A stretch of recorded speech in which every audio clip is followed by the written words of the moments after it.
You cannot account for the fact that the universe is finely tuned to produce crabs under the atheist worldview. You can't account for that under the Christian worldview. The simple facts of the matter, the facts of science, what science says is that everything is evolving into crabs. This is just empirically verified by the fact that all species are turning into crabs. That's true from a study that comes from Yale Law School. That all species are turning into crabs. So if you disagree with that, if you take issue with that, then feel free to request to join, but I know you're not going to because these folks are too scared. Hi. Do you reject the ultimate truth of Crustaceanism? Yeah, I don't really believe in crustaceanism. Okay, how do you account for the fact that all species are evolving into crabs? I don't think that's correct, and I can give you like scientific reason why. Oh, well, according to Yale Law School and the Flat Stanley Association, all species are turning into crabs. Do you think you know better than the Flat Stanley Association? Absolutely, 100%. And I can explain why. Okay, How come yeah. at every single seafood restaurant that you go to, crabs are being eaten? Why would the crustacean god allow his disciples to be eaten like this? So the reason why the crustacean god would allow his disciples to be eaten in this manner just comes down to the fact of reincarnation, that actually God punishes our souls for the evils, or punishes the crustacean souls for the crimes that they do in previous lives by reincarnating them into the lobster that you eat at Red Lobster. The lobster that you ate at Red Lobster is you're eating like Crab Hitler at Red Lobster. He's just been reincarnated into like a billion different crustaceans, so that accounts for it. Wow, okay, I'll have to ask my local monument to confirm about this. Yeah, you should. Yeah. Make sure it's like a good, reliable monument. You don't want to go to one of those like unreliable monuments, but yeah. Do you got anything else, or do I need to move on to the next non-believer?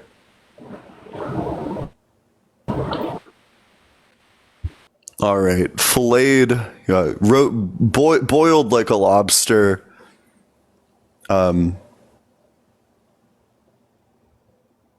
Devoured like a shrimp.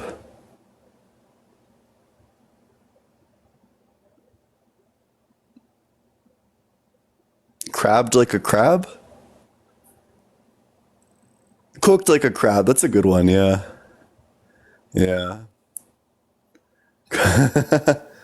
I just want to say I've been converted to this religion. Thank you. Let's go. Oh, I'm so proud of you. Let's get a big W for Charlie. Yeah, that's the type of stuff that we do here. All right, if you don't believe in crustaceanism... Can you give me your best argument for God outside of personal experience? Yeah, wait, so the argument for crustaceanism specifically is going to be that the universe is finely tuned for crabs, that if the cosmological constant was anything other than what it is, that crabs would not emerge at the rate that they do. If crab real, why bad thing happen? Bad thing happened because of reincarnation. Crabs are punished, crustaceans are punished because of the evils that they did in their past life. Crab God is punishing them to hone their souls and put them in a better, more knowledgeable state. Is crab inside of time or outside of time?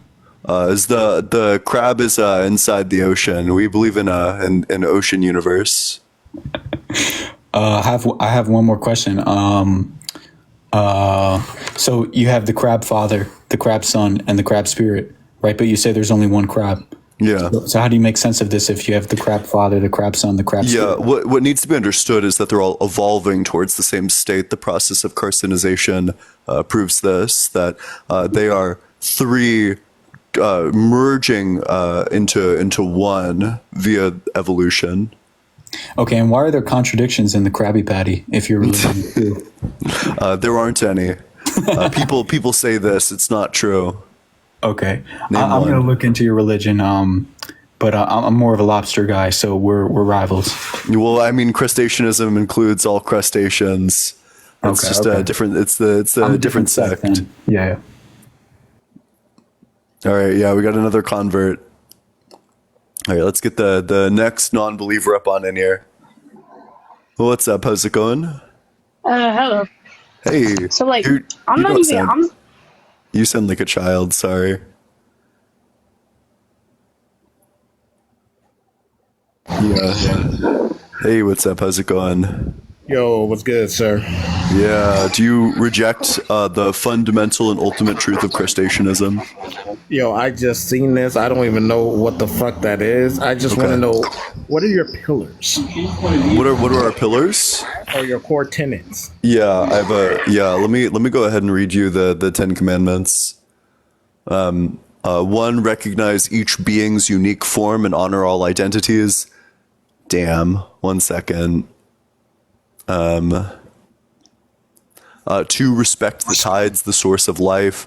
Three, honor your shell. It is your protection. Four, move with purpose. Do not be idle. Sir, can you go back to 2? I apologize. Yeah, for this. respect the tides, the source of life. What tides? Like Like the ocean.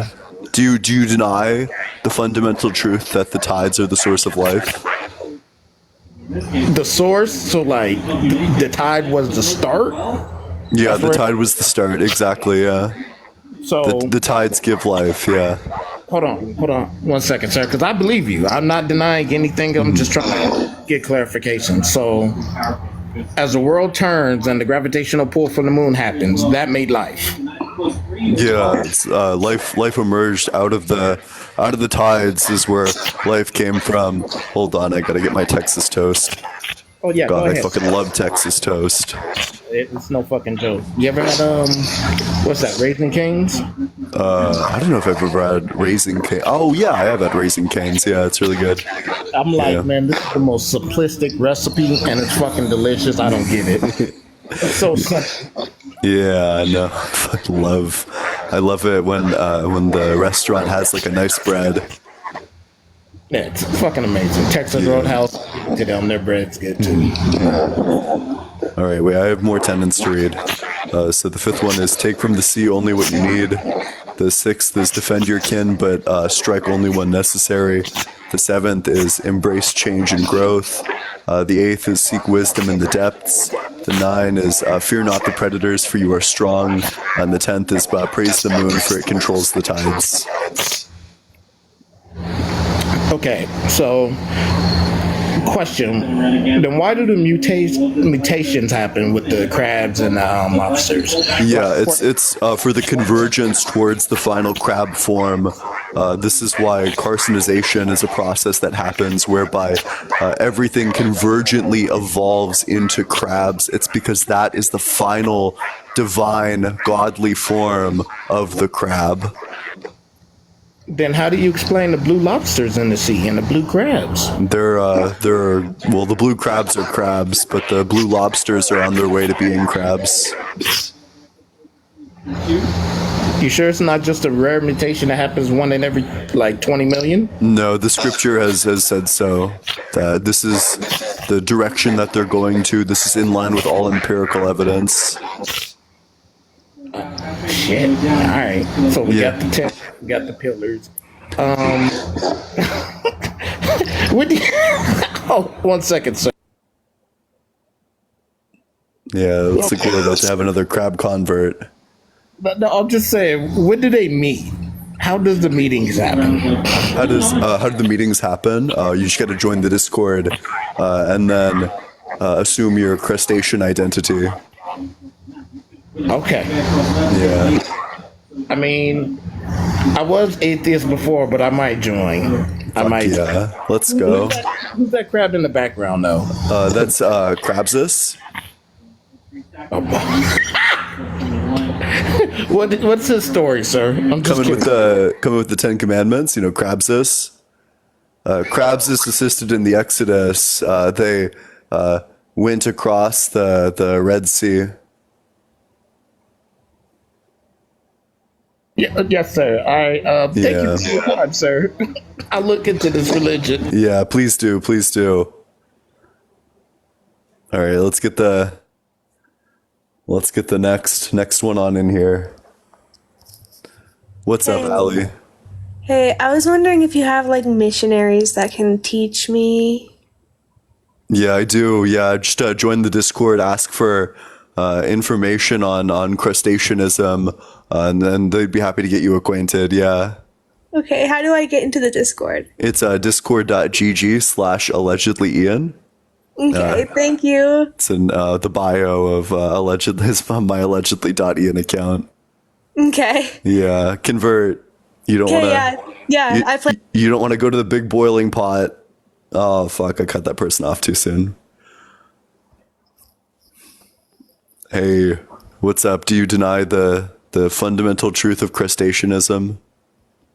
I was just asked, like, what are the exact properties? Wait, I'm sorry. Can you uncover your microphone? Is a bit covered. Yeah, is this better? Yeah, much better. So what would be like the properties of this god exactly? Oh yeah, it's a god who is perfectly crabby, who instantiates life. This god is all powerful and has a strong desire for creating crabs. Perfectly crabby implies limitations. Is there limitations on your god? Oh no, of course not. So how could your god be infinite? Because he has infinite power. He is perfection. There is nothing that the crustacean god is not capable of doing. You just said he's materially present in the world, correct? No, of course not. No, he exists as the perfect form that we're all evolving into. That's why the process of carcinization. Even if I were to grant you that, that's still materially limited. Oh no, not at all, because it exists immaterially. You just told me immaterially We're all exists. evolving into the image of crab god. How could it be a god if it has a limited form? It doesn't have a limited form. It exists transcendentally, and we're all evolving. We only know the form based on the fact that we're all evolving towards crab god.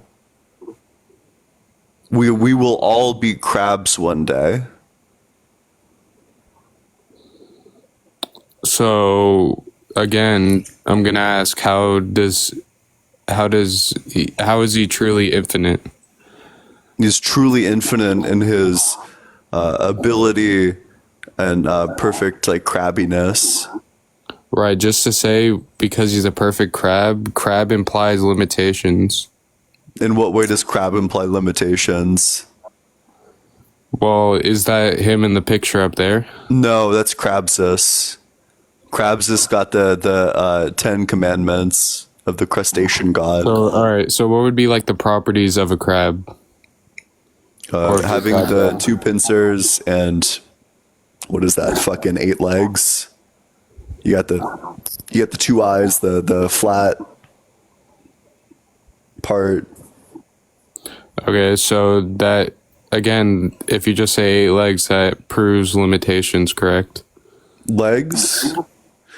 So the crab god himself is divinely simple. He exists immaterially, but one of his properties is that he has a perfect immaterial form that everything is constantly evolving into. We will all be crabs one day.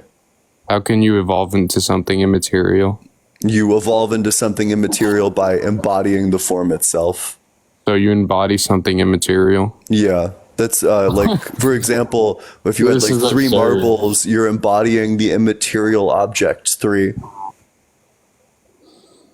So again, how would you embody something immaterial? You embody, so for example, like 3 is immaterial, but you can have 3 marbles. Right. That's still, the marbles aren't embodying 3 though. They are embodying 3 because you have 3 of those marbles. That would just be one property of the set, but the marble itself isn't 3. No, but if you have 3 marbles, the 3 marbles are 3. They embody 3 even though 3 is immaterial. So what properties of the crab do you evolve to that's immaterial? You evolve into a material form, which is both transcendent and immanent, that it is transcendent in its like perfect crabbiness, and it is immanent in the way that you evolve into it. Again, you're not answering my question, I feel like. Oh my god. We got a bad faith Barry over here. You still haven't answered the question. I've answered the question so many times. You just need to read the bubble. You're saying crabbiness, give me a description of a property you would Yeah, I've already embody. given the description, but I'll give it again. So crabbiness is the perfect form of having a flat upper side, 2 eyes, 8 legs, and 2 claws. And are those things materially present? In what? When we embody them, they are. So your God, let me get this, your infinite God contains material? No, the infinite God has an ideal perfect form that it has deemed, and everything is evolving into this form. So what would be The form is the only way that we could ever understand it. So what would this process look like? The process of evolution. That's why everything is evolving into crabs. And can you give me proof of this? Yeah, it's just an effect called carcinization. The process of convergent evolution, wherein everything turns into crabs. So do you have a study, or are you just going to say that? Yeah, so according to Yale Law School, everything is evolving into crabs. So a law school studies evolution. Yeah, according to the Flat Stanley Association, Yale Law School is a reliable source on carcinization. So this entire life, you haven't given me the way that people can actually use this. Or Yeah, the way you obtain do it is by salvation. reproducing more, and then you evolve. So if you die, what happens? Since you're not into evolve. Yeah, form? we go deep into the ocean with our crab overlord. So after you die, you come back to life in the ocean. Yeah, exactly. So then why is evolution necessary? Under the sea. Under the sea. So Darling, it's better. Down where it's wetter. Take it from me. you're trying to do the satire thing, but again, even this fake religion you created still doesn't have the necessary properties. Wait, I'm sorry. What was that? I was the crabby spirit came inside me, and I was compelled. What was your last question? Oh yeah, the reason why we have any of this is for the ultimate end goal, the process of embodying the crabs. Again, why in the would first evolution place. be necessary Evolution is when you die, necessary you for the production, the universalization of the perfect crabby form. But It's you just for the admitted when you die, you just embodiment of materially God become a crab. So why would by evolution be all the necessary? things. Evolution is necessary for the constant crab process. But It when is you the die, you become- embodiment of the crab's perfect power to get as many people into crab heaven as possible. No, I understand that, but I'm asking you why evolution would be necessary if when you die you already become more evolved. Why would you need to reproduce? Oh, evolution is going to be necessary just to fulfill the crab god's desires and whims. It's good because that's what the crab god has commanded. I'm not asking you why it's good. I'm asking you why it's necessary. Because the crab god values the process of it. That the crab god recognizes the process in all things, and this is a process towards the perfect embodiment of the crab god. So when you, right, in this religion or whatever, so when you die, right, you already become a crab. So why would evolution be necessary? Evolution is necessary for the actualization of the transcendent within the immanent. That this creates an immanent in material reality, the transcendent.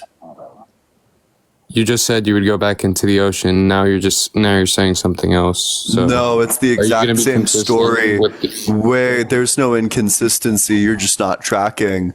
You're getting drowned right now, crushed like a crab, pinched like a prawn. I had got killed like a krill. So did you just give up debating because why? Wait, I haven't given up the debate. It sounds like you're the one who's given up the debate. You contradicted your own system many times. What's the contradiction? Are you able to present the P and So not first, P? yeah, exactly. So somehow you become materially in the ocean. Yeah, you transcend So you're into immaterial and crustacean material at the heaven. same Yeah. time. Could you explain that? Yeah, in as much as you are a platonic embodiment of the perfect crab form, your soul gains the property of perfect crabbiness.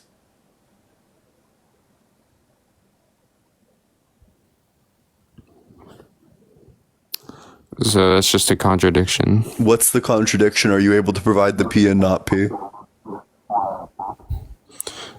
You can't. Well, you can't be immaterial and material at the same time. Yeah, it's not. So after you go to crab heaven, you're not material, you're fully immaterial, but you embody the platonic state of being perfectly crabby. You just said it was the ocean, and now it's Yeah, what? it's Now it's heaven? the ocean is what we call heaven. That you go to the platonic ocean, the ocean of these like perfect crab forms. So how does salvation work? Is it a universalist system? Yeah, you just got to be like a good person. And no, it's not a universalist system. Some people will be boiled eternally in a red lobster, except the red lobster is not like platonic or immaterial. The red lobster is literal, and you will actually be reincarnated and then like boiled alive. It's So a let's say destructionist somebody- system. You after you get boiled alive, you get destroyed. Right. So when you say good person, what exactly does that entail? What that entails, so we got 10 commandments. We got recognizing each being's unique form and honoring all identities. You got respecting the tides, the source of life. Commandment 3, honoring the shell. It is your protection.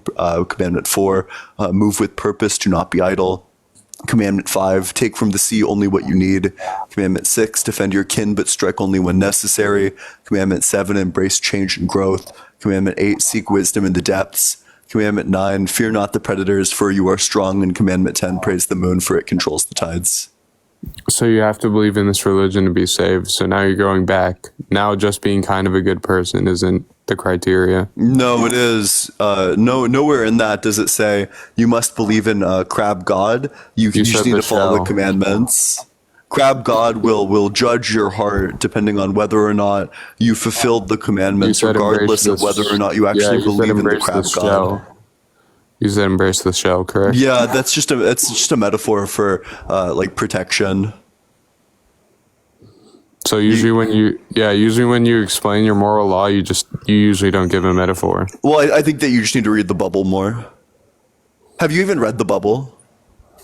So did you just give up debating God because why? I'm still debating God. This is God. How can you even ground logic or rationality under your system without Crabsus? It would be grounded in the mind of God. Oh, wait, and How is that? How is it possible for it to be grounded in the mind of God? Does God know it because it's logical, or is it logical because God knows it? Logic and other transcendentals would just be a reflection of God's nature. Wow, you just dodged the question. So is it just asked how it's logical grounded. because God knows it, or does God know it because it's logical? Again, you're trying to make this sound like God is subject to his own logic. It's just a reflection of God's logic. Oh, and what grounds God's being logical? God is, his nature is logic, And what grounds God's nature? right? The transcendental argument doesn't say, oh, well, since there's recursion in the worldview, therefore it's false. The transcendental way argument, in the way I present it, is more of like a bootstrapping problem, right? Yeah, but what grounds God's nature? Again, that's not what the transcendental argument is. But I'm because I'm just asking we you. admit every single worldview has recursion in it, right? But what the grounds point, God's nature? again, we don't have to. Every single worldview will have. Do you admit every single worldview has recursion? No. So how Not does our worldview. give me a worldview that doesn't have recursion? Our worldview doesn't have recursion. So what would be the grounding of the transcendentals? Oh yeah, it's just gonna be an infinite chain going back. So again, if it's infinite, then what's the purpose of God? That God is there, and He is the perfect embodiment of the crabby form. So he didn't create anything. He absolutely did. He created everything. But you just said it was infinite. Yeah, he spread out his power infinitely. So the material has always been there? No, God created the material as soon as He clapped His claws together. So you just said it was infinite. Yeah, There's wait. infinite line. How do you account for the carcinization process under your worldview? Why would a Christian God desire so many crabs? It's not real that he desires many crabs. Then why are there so many crabs? Well, I guess in a sense he desires crabs to be there, but he doesn't desire them as a divinely inspired or as a divine being. You contradicted yourself. Right. So well, why the does- way you presented the question? Why was kind of does confusing. God want so many crabs? Probably for food. Probably for food. Yes. And I'm sorry, does your God say that you can eat shellfish, or does your God say the exact opposite? Yeah, so if you refer to Levitical law, it's just it's just a law for that specific dispensation. Yeah, so was it morally perfect, or was it ideal in accordance with crabs existing for food, for you to eat them, or for you to not eat them? Again, the Levitical law you're referring to is only specifically given for that dispensation of people. And did God change His mind about people eating crabs? No, he replaced the ceremonial laws through the life and death and resurrection of Jesus Christ. Yeah, and what changed from the ban on shellfish? God fulfilled the law. Therefore, it wasn't necessary to have that ceremonial law. And why was it? What caused Him to ban shellfish in the first place? Right, it was just a rule to, like a ceremonial rule to cleanse the soul. And if crabs were invented, if God necessitated all these crabs solely as a source of food, how would it be the case that you limit this by that you like perfectly actualize this by telling people that they can't eat them? So, are humans the only things that eat crabs? No, certainly not. Are you going to dodge the question? Why? Why, if crabs right. are the perfect source of food, and why wouldn't God want to actualize different forms and different species that could serve equally well as food? Why wouldn't that be the case? Sorry, say the last part again. Yeah, why is it not the case? So you said that God made so many crabs for food, but how would that even make sense? Couldn't God make other species for food, not just crabs? Well, I mean, he has the potential to, but he just didn't. Why would God make so many unrelated crabs when he could just make, if what he valued was crabs, he could have just made tons of crab in just one species, or he could have made tons of like a wide variety of species. There's no reason why God would make multiple species of crab under your worldview, but there is a reason why God would create multiple species of crab under my worldview.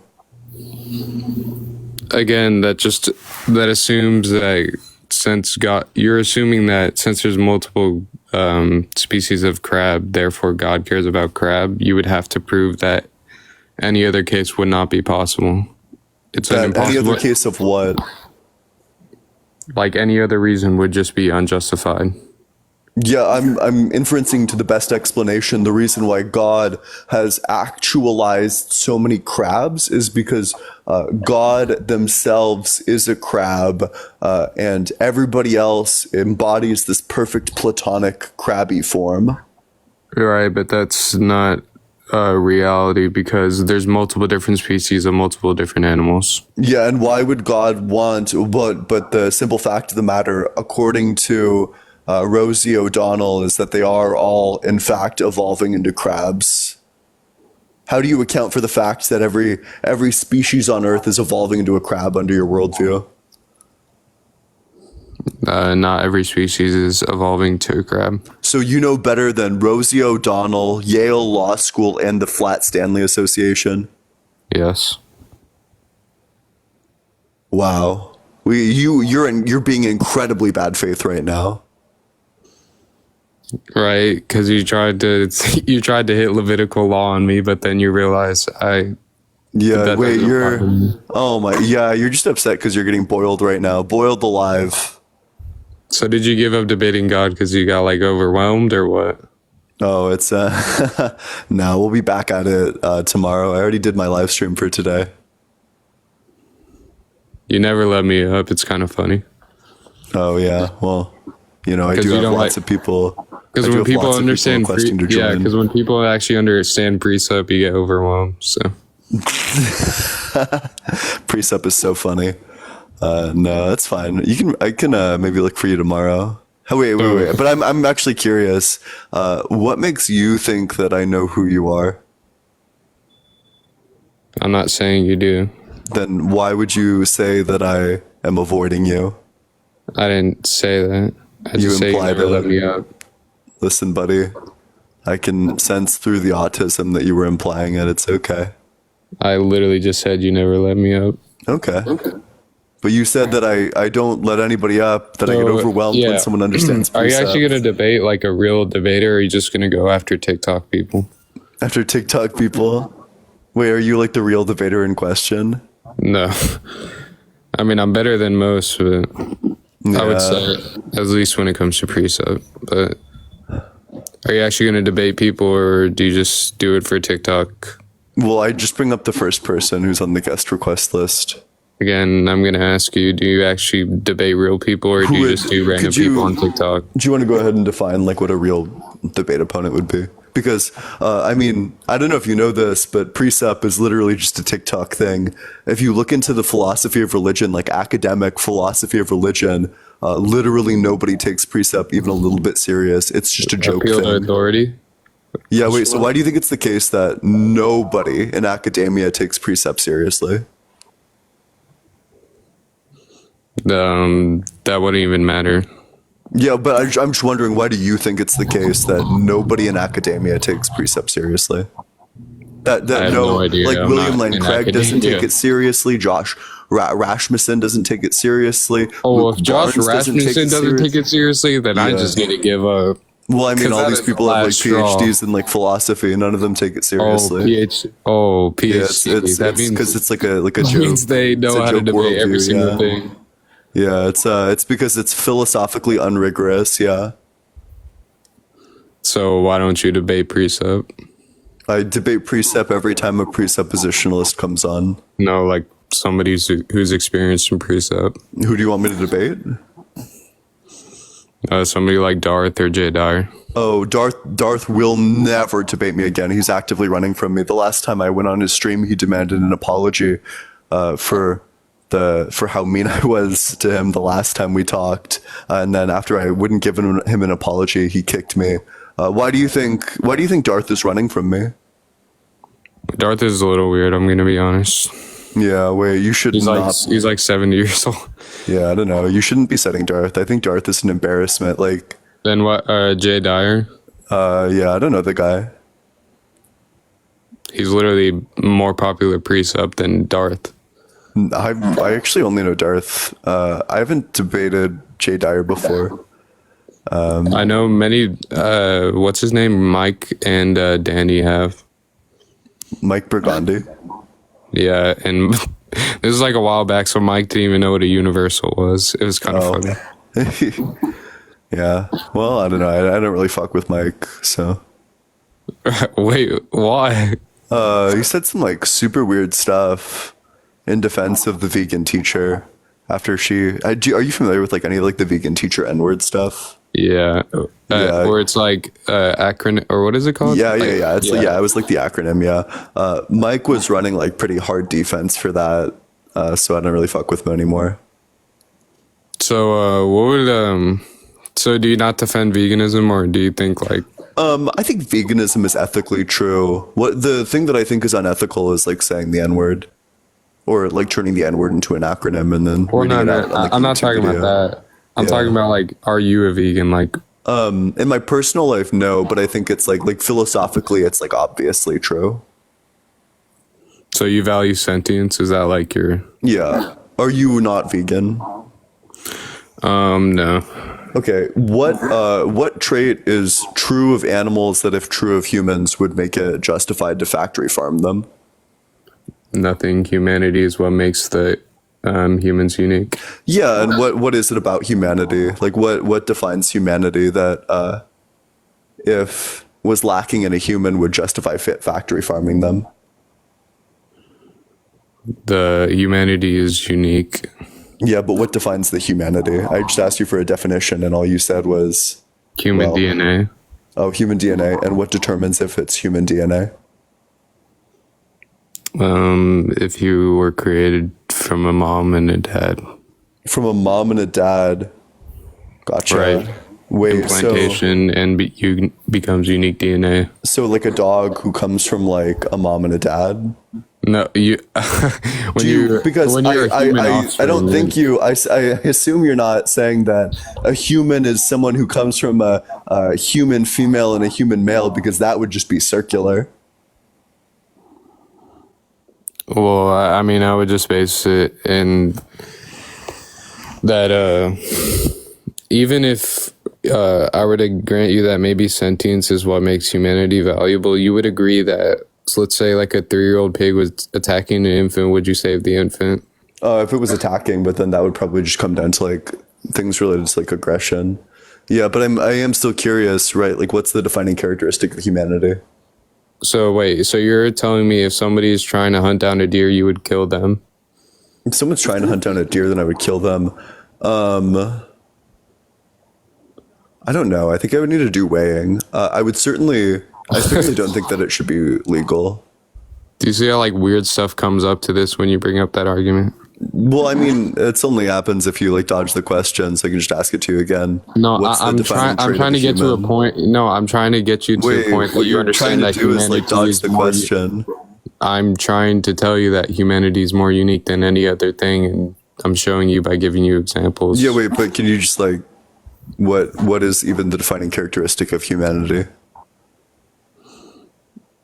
It would just be human DNA. And what's the defining characteristic of human DNA? Insemination of a sperm and an egg. Oh, gotcha. So just to be clear, so you're of the opinion that like kangaroos are humans and that dogs are humans and that literally, so a human is a human. who comes from like human sperm and human eggs. Wow. Wait, so do we not have a scientific? Do you think so that do we not have a definition? Do you scientific think that definition of what a is human informative? is?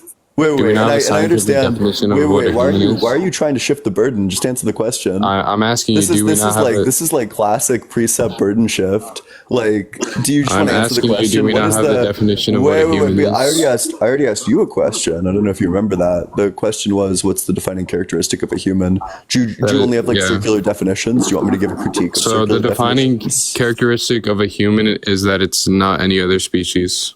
Oh, gotcha. And how do you know if something's a human? If it came from a human. Oh, so a human is a thing that comes from a human. Oh, wow! It's right there in the definition. A human is a thing that comes from a human. It's a circular definition, bud. So right, but we You're have a gonna shift scientific. the burden again because you have no answer. Go for it. We have a scientific definition of what a human is. Which is, let's hear it. Or I mean, we have like scientific distinctions of different species, right? Wait, are you? Would you shifting say the, are you Homo wait, oh, yeah, you are shifting the burden again. So Sorry, would you buddy. say that Homo Sorry, sapien is a buddy. species? Sorry, buddy. I'm not gonna let you shift the burden. Give the So would you give the say Homo trait that sap- give would the you say trait Homo that give the sapiens trait are- that's unique to Homo sapien. Let's hear it. The fact that they're classified as Homo sapiens. Oh, so a Homo sapien is just a Homo sapien. Oh. Yeah, that's basic. Is that not basic logic? Oh. That's like saying A equals A. Is It's an circular. uninformative definition. I give the definition based on scientific data. Yeah, and do scientists really just say Homo sapien is Homo sapien? I'm sure they would give it in a more in-depth explanation, but Yeah, so what's the For the time being, I trait just say that Homo determines sapien. whether or not someone is Homo sapien? whether they're classified as Homo sapien by the scientific community. So, do you understand that you are including the word that you're trying to define in the definition itself? That you've constructed another circular definition? I'm saying, you said, what is a Homo sapien? I'm saying whatever is classified as that by science. Yeah. Do you understand how that's a circular definition? Sure. Okay. Do you But is it understand not an answer? how a circular definition is uninformative and useless? Sure, but Okay, gotcha. So then you have not given an answer to the question. You've not given a meaningful answer. Wait, would you accept it? So if I debated you on precept and you asked, well, what grounds logic? And I just told you, well, the grounding of logic grounds logic. Do you think that you'd accept that answer? well, I'd first have to understand your epistemology. Yeah, but if I said my epistemology is just like my like way of knowing, it's just my epistemology, would you have accepted that answer? No, because different people have different ways of knowing. So I'd ask you what process, or how do you Yeah, it's just understand? how we it's just obtain like the knowledge? process, man. It's just the process. Would you accept that answer? No. Yeah, exactly. Similarly, I can't accept the answer. Well, a Homo sapien is just a Homo sapien. So you value sentience? Typically, I value lots of things. Sentience is one of them. So, so what exactly would you value that we would need protection from it under the law, I assume? What do you mean? Because you think it's immoral for the factory farms. I'm saying, what exactly is immoral about that? The grotesque amount of suffering. So if I cut grass, is it suffering? No. Okay, so then let me ask the question again. What characteristics would allow for something to suffer? Yeah, so let me tell you again. Oh, wait, you actually never asked that question, but I can tell you that. It's just going to be the specific neural activation of pathways related to inhibitory behavior. So if it has brain, it's worth protecting. No, not necessarily. Or if it has any conscious experience is worth protecting. Yeah, I think of it as not like totally worth protecting full stop, right? Because, you know, if you're like a carnivore, then I don't know. I think I need to think more about it. I need to figure this out, but I would probably not be okay with restricting the fact that like a tiger needs to kill and eat gazelles in order to survive, or whatever the fuck tigers eat. So would you like feed a dog or something vegan food? Would I personally? Yeah, if you had a dog. If it didn't lead to like health complications, then sure. But if it led to health complications, so why are you valuing it? Yeah, why are you valuing health over like innocent killing of animals? Yeah, because otherwise it's going to be a significant reduction in the quality of life for the dog. That it's actually like quite cruel to. So if it leads to like health complications, that it's actually quite cruel to restrict the food that like a dog eats, for example. So what about like the multiple animals that died to make that food? Yeah, I think that that's just going to be an inevitability, that insofar as certain creatures are going to die inevitably. I do think that it's important to note that the death of all creatures are not going to be Dog created food equal, isn't that I'm made specifically from going dead to be carcasses valuing, found. I'm specifically going to be able to value specific creatures over others. So for example, I'd probably value like fish and shellfish like pretty low. But I would, and you know, chickens also pretty low. Whereas I would be valuing like a cow or like a pig pretty high. So They can, okay, so what on what basis would that be? Because they have more experience, like they're yeah, able because to, they have a more like nuanced comprehension and like sentient experience. So if you had to kill a pig or an infant, which one would you? Oh, can I not skill? Which one would you No, skill? yeah, it's fine. I would probably kill the pig. I don't know. It's gonna But, our moral intuitions an get messed infant- up here insofar as there's like lots of different. So now it's just based on intuition. What if I say my Well, intuition? wait. is So first fine? of all, I don't know if you realize this, but all moral conversations, fundamentally, what they're getting at Right, but is that, your yeah, that wouldn't be an argument intuitions. to your claim. There's different intuitions. I'm asking you if you're morally consistent on your claim. Wait, am I morally consistent on my claim? Yeah, wait, Yes. it's just gonna come down to like aesthetic preferences. But wait, hold on. But what if Because, I wait, so because am I unless wrong until if I you say and I'm, aesthetically- and I'm so sorry because you're talking about a human infant. So could you give me a definition of human? Well, in this scenario, the human infant would have came from a human. Can I just get a definition of human? That's Just not so we can be necessary. like clear. Yeah, again, that's not Well, necessary. I for just the want to be like hypothetical. precise in our words. Can I just get a definition of human? Again, that wouldn't be necessary for the hypothetical. No, I think fine. it is. I'm not. This is like you know, I'm a bit insane. So I give you a hard unclear. hypothetical. I'm a bit everyone's clouding you in the unclear. comments. I'm a bit unclear. What's the definition of human? would- Do you you would are you able probably- to tell us what the definition of human is, or That's is not it just this like necessary. lame grandstanding? This is so low tier. So Wait, buddy, Are you gonna answer- do you think I can't believe that you would turn away from Crustaceanism in this way?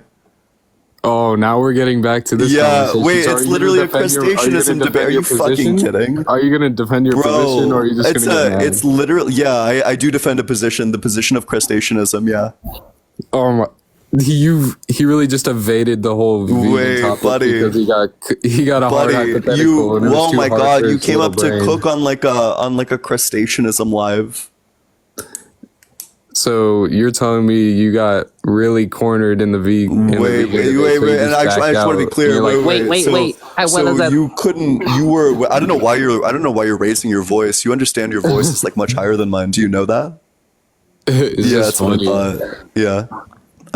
But damn, bro, you're like, wow, So you're are so you gonna answer rhetorical. Are you gonna answer the question? Where are or you gonna just be answer the evasive? question? Why do crabs emerge so much if God is real? I've already answered that question. No, you I'm didn't. wondering. So Why do would crabs you? emerge Yeah, so why would you? often? Why would you skill the pig over Why the human do infant? crabs emerge so often on your worldview? It wouldn't be right. It would just be for food. Oh, for and humans why other animals. why wouldn't God want to make different species other than crabs for food? That assumes that there's a better way to do it, but that would be an impossible burden on you. Oh, well, yes, it will certainly, right? Because it would be extremely inefficient to create. Wait, buddy, certainly it would be like extremely inefficient to just create like more and more species of crab rather than just creating like a ton of one species, or alternatively like I would assume every a lot of different species from every single position. That would assume. Oh wait, do you just take it to be the case that God has like higher reasons that we couldn't understand? In some cases, yes. Oh, gotcha. So how do you know that the sky is blue and that God isn't deceiving you for reasons that are beyond your comprehension? Because that would lead to global skepticism, and global skepticism. Yeah, that's the exact point. So how do you know that global skepticism isn't true and that God hasn't willed it for reasons that are higher than your comprehension? It's self-refuting, global skepticism. No. How do you know that the universe isn't like literally just like you as a brain in a vat and like God willing you to be a brain in a vat and like feed your brain with these false inputs for reasons that are beyond your comprehension? Again, I'm gonna say global skepticism is self-refuting. Oh, so then your position. You actually just like clapped your own position because your position leads to global skepticism, and global skepticism being self-refuting means that your position is self-refuting. No, my position, since global skepticism is self-refuting, I know God isn't deceiving me. Oh, but wait, how do you know for certain? And also, wait, why is global skepticism self-refuting? Also, wait, okay, because you're not because you can't be skeptical. So I'm sorry, right, like one philosophically illiterate comment at a time, right? So the first thing is that it's not complete global skepticism; it's just global skepticism, except you know that God is real and that God is the one who's making you in this global so that would just be arbitrary skepticism. Yeah, so you can call it whatever you want. So you're only skeptical of something. Wait, so what's in what ways the skepticism? In what ways the skepticism that I laid out self-refuting? Well, the one you just laid out right now, right? You said, well, you're skeptical of everything but God. That would just be special pleading. Oh, and I'm sorry, but what's the contradiction? Special pleading is a fallacy. Wait. In what way is this special pleading? You can't be you can't give your definition global skeptic except. So that's not In what way is it self-refuting? Again, if you label yourself a global skeptic, you're not a skeptic of that claim. And I'm so sorry, can you give a definition of self-refuting? It would be self-refuting because you're not actually applying that system. Self-refuting is just self-refuting. Oh, can you give a definition of self-refuting? Do you not know what it is? Or? I know what it is, but it seems like you don't know what it is because in my mind, self-refuting is when something yields a contradiction and you haven't been able to demonstrate the contradiction. Yeah, it would be a contradiction because if you say the statement you're skeptical of everything, but you're not skeptical. Right. The statement or global skepticism implies that you're skeptical of everything. No, wait, it's not global skepticism though. So could you give the P and not P in a scenario where God has reduced you to a brain in a vat? What's the P and not P in that scenario? Again, if you're skeptical of everything but God, that would just be special pleading. What's the P and not P? Well, it doesn't matter. It's a fallacy to special plead. Wait, but you said specifically it's self-refuting, but self-refutation specifically is a contradiction. Right, so what's the contradiction? I'm saying for global skepticism in of itself. Not but you global just skepticism. Gave this exactly. That's why I just gave you. You're getting boiled like a. So I just give you like a lobster. A different answer, and then peeled you're just like a crab, pinched like a prawn. What's the contradiction? Again, the way you just presented it right now, there's no contradiction. Do you agree that it's... Oh, so there's no contradiction. So how do you know that God hasn't reduced you to a brain in a vat for reasons that are higher than your understanding? Because it would lead to special pleading. Oh, and why is that necessary? Why does that lead to contradiction? Which law of logic... Do you not think that's... Which law of logic... So do you like these fallacies in your worldview? You can't have things that have like specific asterisks. It's not necessarily a fallacy to say like, well, why can't this world be the case? I just think that you're using words that you don't quite understand. I don't think you know what special pleading is. Is special pleading not a fallacy? Not necessarily. I would also reject that this is special pleading. You're saying you're skeptical of everything but one certain thing. Yeah, So and the you'd one have certain to give thing me is the because you it's would going have to to give be me the because it's going to be the justification thing for at why you're issue. not. Yeah, wait. So it's only special pleading when there's no clear thing that delineates it. But the clear thing that delineates it is the fact that it's the core of your worldview. Specifically, that you believe in a God and you believe that this God has higher reasons. If God exists and He has higher reasons, then higher reasons that you specifically are agnostic to, then one of these higher reasons could be just the simple fact that He wants to deceive you, but of course you're agnostic to that. Right. Thus, And you again, are agnostic to whether or not God would deceive you. So you are agnostic to whether or not God is deceiving you. So you are agnostic to whether or not global skepticism I'm plus God not. is I'm true. saying if He did deceive me, Which it would way? lead And I'm into so sorry. global Which step of skepticism. the Global syllogism? skepticism Wait, buddy. Which step of the syllogism do you reject? that I would be agnostic to everything you just stated. Oh, gotcha. Wait. So are you agnostic to God's higher purposes? Yeah, walk that No, I'm not. right back up. Yeah, exactly. So not the thing that you just said. So You just said you're accept. agnostic. I just Wait, said I'm buddy, not. buddy. So when I say Wait, chill out. So let's go step by step. Let's be extremely linear. Are you agnostic to God's higher purposes? Do you make What does that any entail? affirmative claim about what God's higher reasons are? that He has a higher reasoning, we know what it is. We do not know. Yeah, exactly. So you were agnostic to what God's higher reasonings are. So do you agree then that you were agnostic to whether or not His higher reasonings include reasons to deceive you? Right, but the way you presented the Gotcha. argument Wait. is that So full you deception. are agnostic towards whether or not No, God would deceive God you. wouldn't Do you agree deceive- that? well, Wait. Do you agree that yeah. if you were agnostic to whether or not God would deceive you, that you were also necessarily agnostic to deception whether or not kind you're of currently being entails a- deceived? Wait, just deception answer that. kind of Wait, entails just a answer the morally conditional, bad thing. buddy. I'm gonna be super linear with you. Just answer the contradiction. I'm Or just, literally just answer the okay. conditional. Do you agree or disagree with the conditional? Do you agree that it's the case that if God is, if you're agnostic to whether or not God is deceiving you, then you are agnostic to whether or not you're being deceived? The way you presented the argument is that I'm deceived in every Accept single or thing, reject. correct? Do you accept or reject it? I reject that God wouldn't deceive me in the way you're presenting. Wait. I'm sorry, can you re-summarize what I just asked you? What I just asked you, or were you in not this- listening? Yeah, in the context of this conversation, you say, "Well, how do you know God isn't deceiving you of every single little thing?" Oh my God, we got a not tracking Noel over here.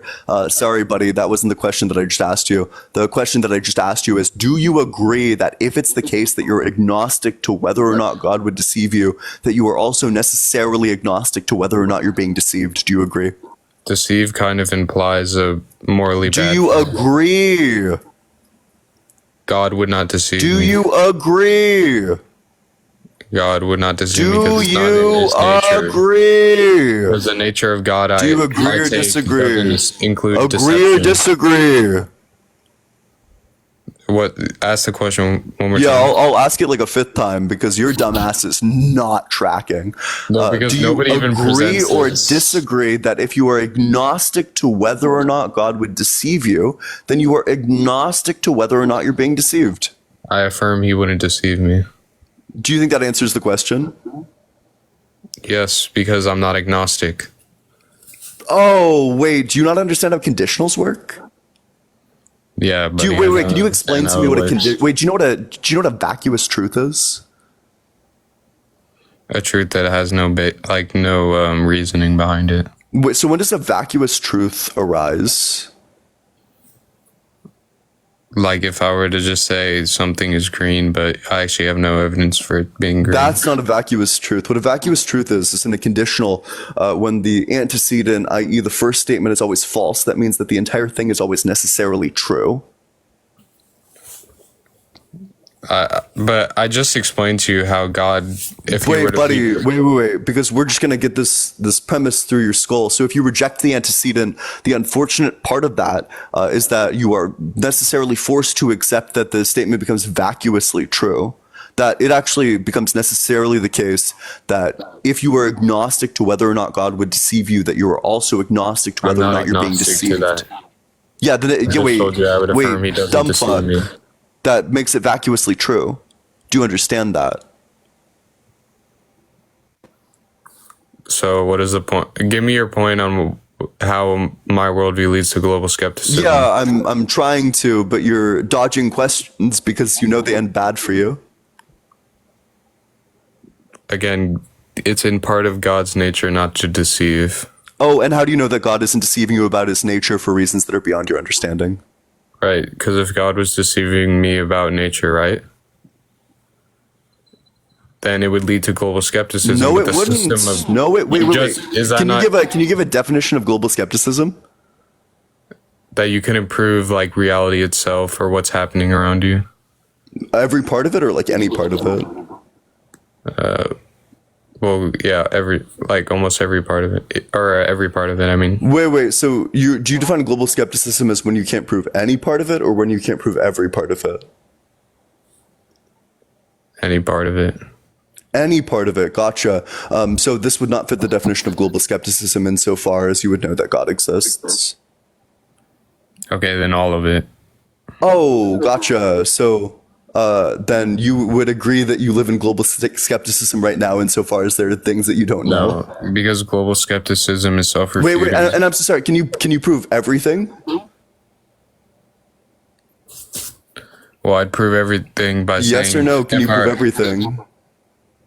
I would say that Yes the or no? opposite Can you of that- prove everything? Again, are you not going to let me talk? Yes or no? Can you prove everything? It's just yes or no. It's easy. Yes or no? Can Sorry, you prove everything? I like to give out well-thought explanations. Yeah, wait. You can start with the yes or the no. Yes or no? Can you prove everything? Yes, you can prove everything. Oh, gotcha. Wait. So do you want to go ahead and prove? Can you give me the solution to the halting problem? You can prove everything in such that you experience it. You can prove Do everything. you want to go? Wait. And I'm so sorry. Could you go ahead? You can prove everything. You made the claim that you can prove everything. Go ahead and provide the solution for the halting problem. Go ahead. I'm saying you can prove everything that you see or that you experience it within reality. Wait. But I'm just asking you. Oh, wait. So a schizophrenic person, their reality is real? The schizophrenic person's hallucinations are real? Is that correct? It would be real into the reality of them, but So it wouldn't hallucinations are necessarily be real? So materially present. fake is real? No, I'm saying the hallucinations are in part real within inside their mind, but not necessarily materially real. Oh, wait. Gotcha. Wait, so you count it as being the case if it's only in your mind and it doesn't actually map onto material reality?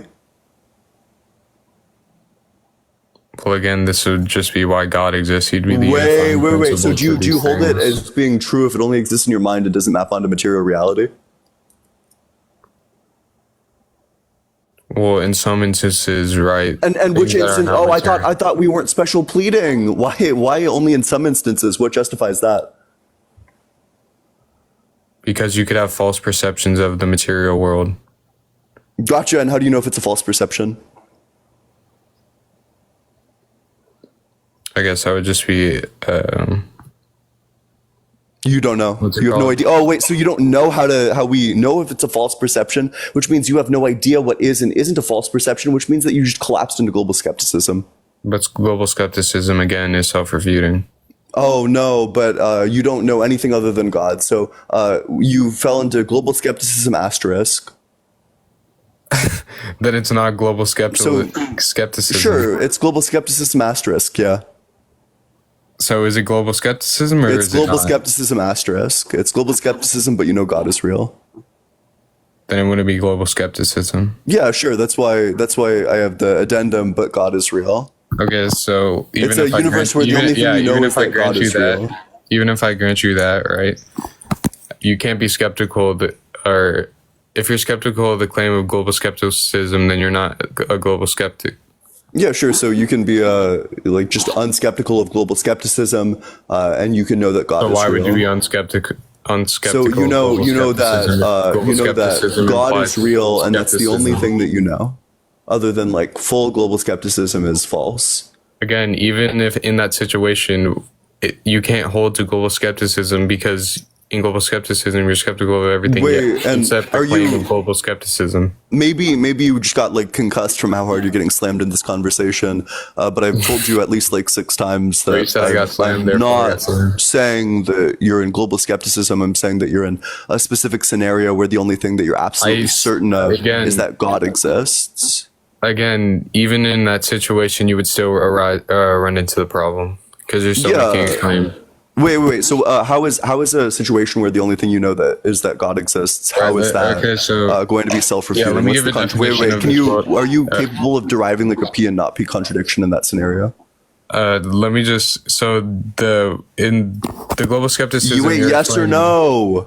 I'm asking you. a Yes question. or no? Are you capable of deriving a contradiction? Yes or no? Yes. Now can I ask Gotcha. my Oh yeah. question? So what's the P and not P? Let's hear it. Right. If you were to give something like, let's say this view you're kind of like giving out is global skepticism plus God, and the definition of that is you're What's the P skeptical- or not P? Skip the Okay, bullshit. Just give me the proposition and its Is- negation. I'm showing you the proposition. I don't. I'm explaining to you the I don't proposition need you that you're to. I giving don't need you me. to show me shit. I just need you to spell out the P and not P. What's the proposition and its negation? Again. So we get the definition and propositions right. What's You're the proposition saying, and its Okay. negation? Let's hear it. Do you want me to explain to you what? No, can I explain don't want me you to your explain. I just want you to proposition? give the proposition and its negation. So you don't want me to explain? I just want you to give the proposition and its negation. If there's a contradiction, you should be able to Yes. give All the right, P so and not P. okay. Let's hear it. If you say that this worldview, global skepticism plus God, is you're skeptical of everything besides God, well, that's not true because you wouldn't be skeptical of that claim itself. What's the P and not P? Because if you're saying you're skeptical of everything Wait, except do you, for and God, I'm so but sorry you're because not- it sounds like then I totally understand you'd be because it sounds like skeptical it's of like that your claim, and if it's you're your like skeptical of first that day claim, doing you don't hold that philosophy. position. When I ask you for a P and not P, do you know what I'm asking you for? Yeah, I'm showing you the contradiction. Oh, okay, wait, and what's the P? What's the proposition? It should just be like one sentence. What's the proposition? Yeah, You don't skeptical of have one. You everything. can't find the You're contradiction. skeptical of everything besides God. Oh, wait, so you are skeptical of everything besides God, and you're not skeptical of everything besides God. So what do you know other than God? You couldn't, if you're a skeptic of everything besides God, then you would have to be a skeptic of that claim, but you can't be a skeptic of that claim because then you Sure, wouldn't hold sure. to So that then claim. we can just like amend this super easily. So you're a skeptic of everything other than God and that claim. Well, that would just be arbitrary to say and that claim. Wait, but what's the wait? Are you able to? Is it self-refuting though? Well, wouldn't it be global skepticism plus God? It's not arbitrary because I can deductively demonstrate how you arrive at that position. Again, the position would still be, even if you were deductively to come to it, the position would still be self-refuting. Even if you, okay, wait. So self-refuting. So what's the contradiction? Right, you wouldn't be skeptical of the claim itself. And if you're saying, But well, wait, because I just worked that into the new scenario. Are you not just listening? be special. Yeah, that would just be special pleading. And how is special pleading self-refuting? Because if you don't apply the same standard to everything, then it's not a standard at all. Gotcha. Wait, so you don't believe in like particulars? Could you expand on that? Yeah, so you don't think that there's like particular cases that should be. Do you think that you should treat your children different than you treat other children? Sure. Oh. Wait, but then Because it's you're not moral- a yeah, principle at all. Yeah, and it's not do getting you want me to applied. explain Wait. why- do Oh you my wanna God. ex- Wait. So you okay. take your kids to get ice cream, but you don't take the other kids to get ice cream? Oh my God. It's not a principle at all. Oh. Right, because the principle would be different. You want me to explain to you why? Yeah. Wait. Go for it. Yeah. Yeah, because you're responsible for your own children in certain areas that you're not responsible for in other this scenario, it's children. not arbitrary. Insofar as all you know is that God exists, and then all the things that necessarily follow from you So only you knowing just that left God that exists. example. All right. Yeah, buddy. Do you can you summarize what I just said? Do you? No, I just thought it was funny. Yeah, that you left weren't that listening. example. Gotcha. So I'll say it again. So in this scenario, it's not arbitrary at all. It's you know that God exists, and you know that all the things that follow from only knowing that God exists. Are you saying, is that what I hold? No, I'm asking you, what's the contradiction? Right, to say you're skeptical of everything besides God, but you would have to be skeptical of that claim, but you can't be skeptical of that claim itself. Oh, and I'm sorry, if could you're you wait? skeptical of that claim, If you you would hold to the were claim because if itself. you were like paying close attention, you would notice that I addressed like literally this exact same point. Yeah, because you amended it. What but did I'm asking you why What did that- I why would just? you need What to scenario amend did I it? just lay out? You just explained, right, that you're explaining this kind of weird scenario where it's global skepticism plus God, but I'm saying you can't be a global skeptic plus God because you'd have to be skeptical Oh of that no, claim that's not the itself. scenario I just laid out. You weren't listening. Okay, so the scenario that I just laid out was you know that God exists, and everything else that would follow if you only knew that God exists. You know those things, but you don't know anything other than that. Right. And if you say that, you would have to be skeptical of the claim itself. And if you're skeptical of the claim No, itself, because that's one of the things that. Wait, and it's just, could you summarize it back to me? Because I still think you don't literally understand. you'd even amend it this time. Could you? No, literally I said did amend it. Could you summarize it back to me? Because it seems like you still don't understand. You're skeptical in everything besides God's existence. No, that's not what I just said. I'll say it a fifth time. So you are skeptical of everything other than God's existence, but you also know everything that would necessarily follow if the only thing you were skeptical of was God's or everything if the only thing you were not skeptical of was God's existence. So, for example, you would know that claim, and you would know that God exists, and you would know some infinite string of well, I know that exists. So and you're I know just that amending it exists, with a and I know special that case exists. with. So Well, it's no, just because not, you're that not applying just it, right. deductively follows, Because right? then Do you wait, no, and, because but then do the you position wouldn't be understand how this okay. deductively follows? No, because this position wouldn't be applicable to every single thing. No, it's not, because that only happens on your worldview, not mine. I just explained to you how it happened in this worldview. Yeah. So, what's the contradiction going to be? Again, I've said it like 5 times, so Yeah. Can you Are we just gonna get go the through P this and not again? P? Can I just get the P and not P if you said right. it 5 times? If you state that you're skeptical of everything besides God, you can't be skeptical of that claim. But you would know that claim is true. That you're skeptical of everything other than God you wouldn't and be a this skeptic. claim. Again, you wait. wouldn't be- So in a situation you where you're wouldn't be a skeptical of skeptic. everything, but this God is so, and this like, claim, do you not understand what you're saying, or do you understand how you could be particularly skeptical? right? But in this position, you're not particularly skeptical. You're skeptical. Well, of wait, no, everything. but you are. You were particularly skeptical of everything other than God in this claim. So in a world where the only thing you know are God and this claim, Well, then you wouldn't be a true skeptic. I'm not saying you are a true skeptic, but what would Okay, be so the contradiction then, in so that then it worldview? doesn't reduce to global skepticism. So yeah, sure. Wait. So you reduce So, yeah, to a worldview. sure. Yeah, you reduce sure. to a worldview where you know nothing other than God in this claim.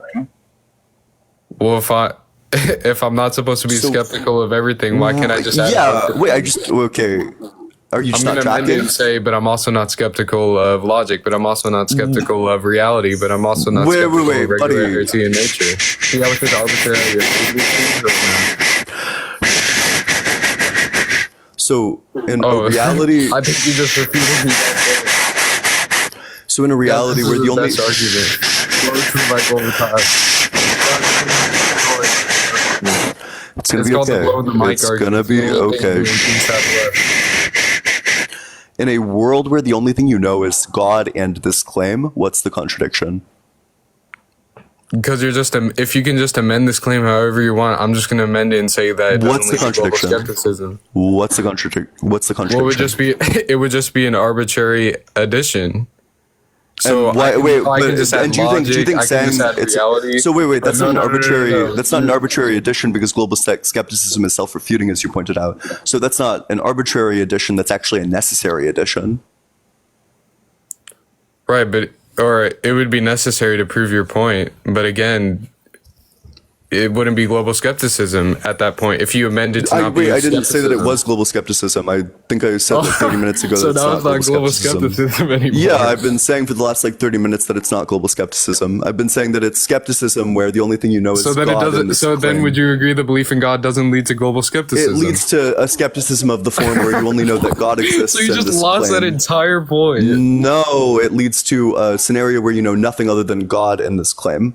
So you don't even know that the sky Again, is why blue. would You don't know why that would it 2 be plus 2 equals 4. Yeah. You don't know that. You don't know any of this. again. So yeah, wait, I'll break it down for you. I'll break it down for you. Plus this claim would just be arbitrary. Yeah, wait, but I'm trying to explain this to you. I'm trying to break this down for you.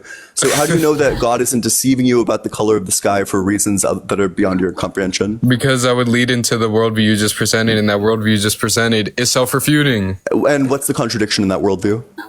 To say you're skeptical of everything besides the claim of skepticism would be arbitrary. And how is that a contradiction?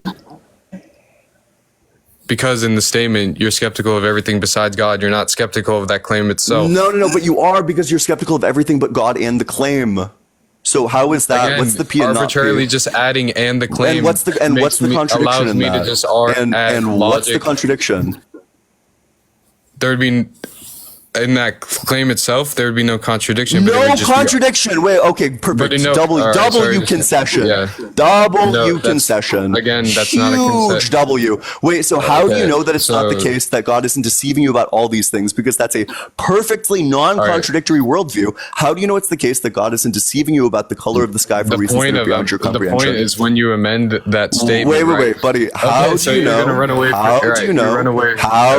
How do you know that God isn't deceiving you about the color of the sky for reasons that are beyond your comprehension? Because that would lead to global skepticism. No, it wouldn't. It would just lead to the skepticism as we outlined, that you agree that you concede it has no contradictions. Amending that at the end would just be arbitrary. It has no contradictions. That's my entire point, is amending that at the end. You conceded it has no contradictions. I'm saying the way you said it, there would be no contradictions. You conceded the way the entire you presented point. Wouldn't be necessarily you conceded the entire argument.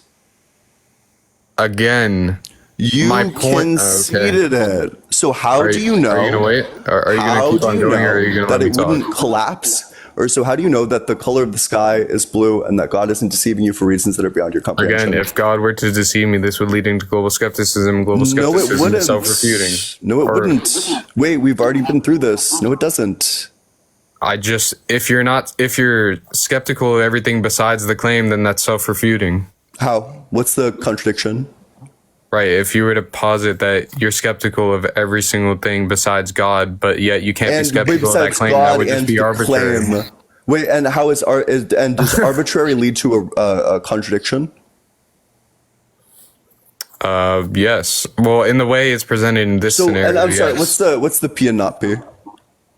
If you were to say you're skeptical of everything besides God, you wouldn't be skeptical of that claim, because if you're skeptical of that claim, you wouldn't believe the claim itself. And I'm so sorry, right? Because I told you probably 8 times now that what I'm referring to specifically is a skepticism of the variety, where all you know is this claim and that God is real. Again, amending that to the What's end. What's the contradiction in that view? Again, amending that to the end would just allow anybody to amend anything, any other thing at the end. What's the contradiction? And they would just be as correct as you would be. What's the contradiction?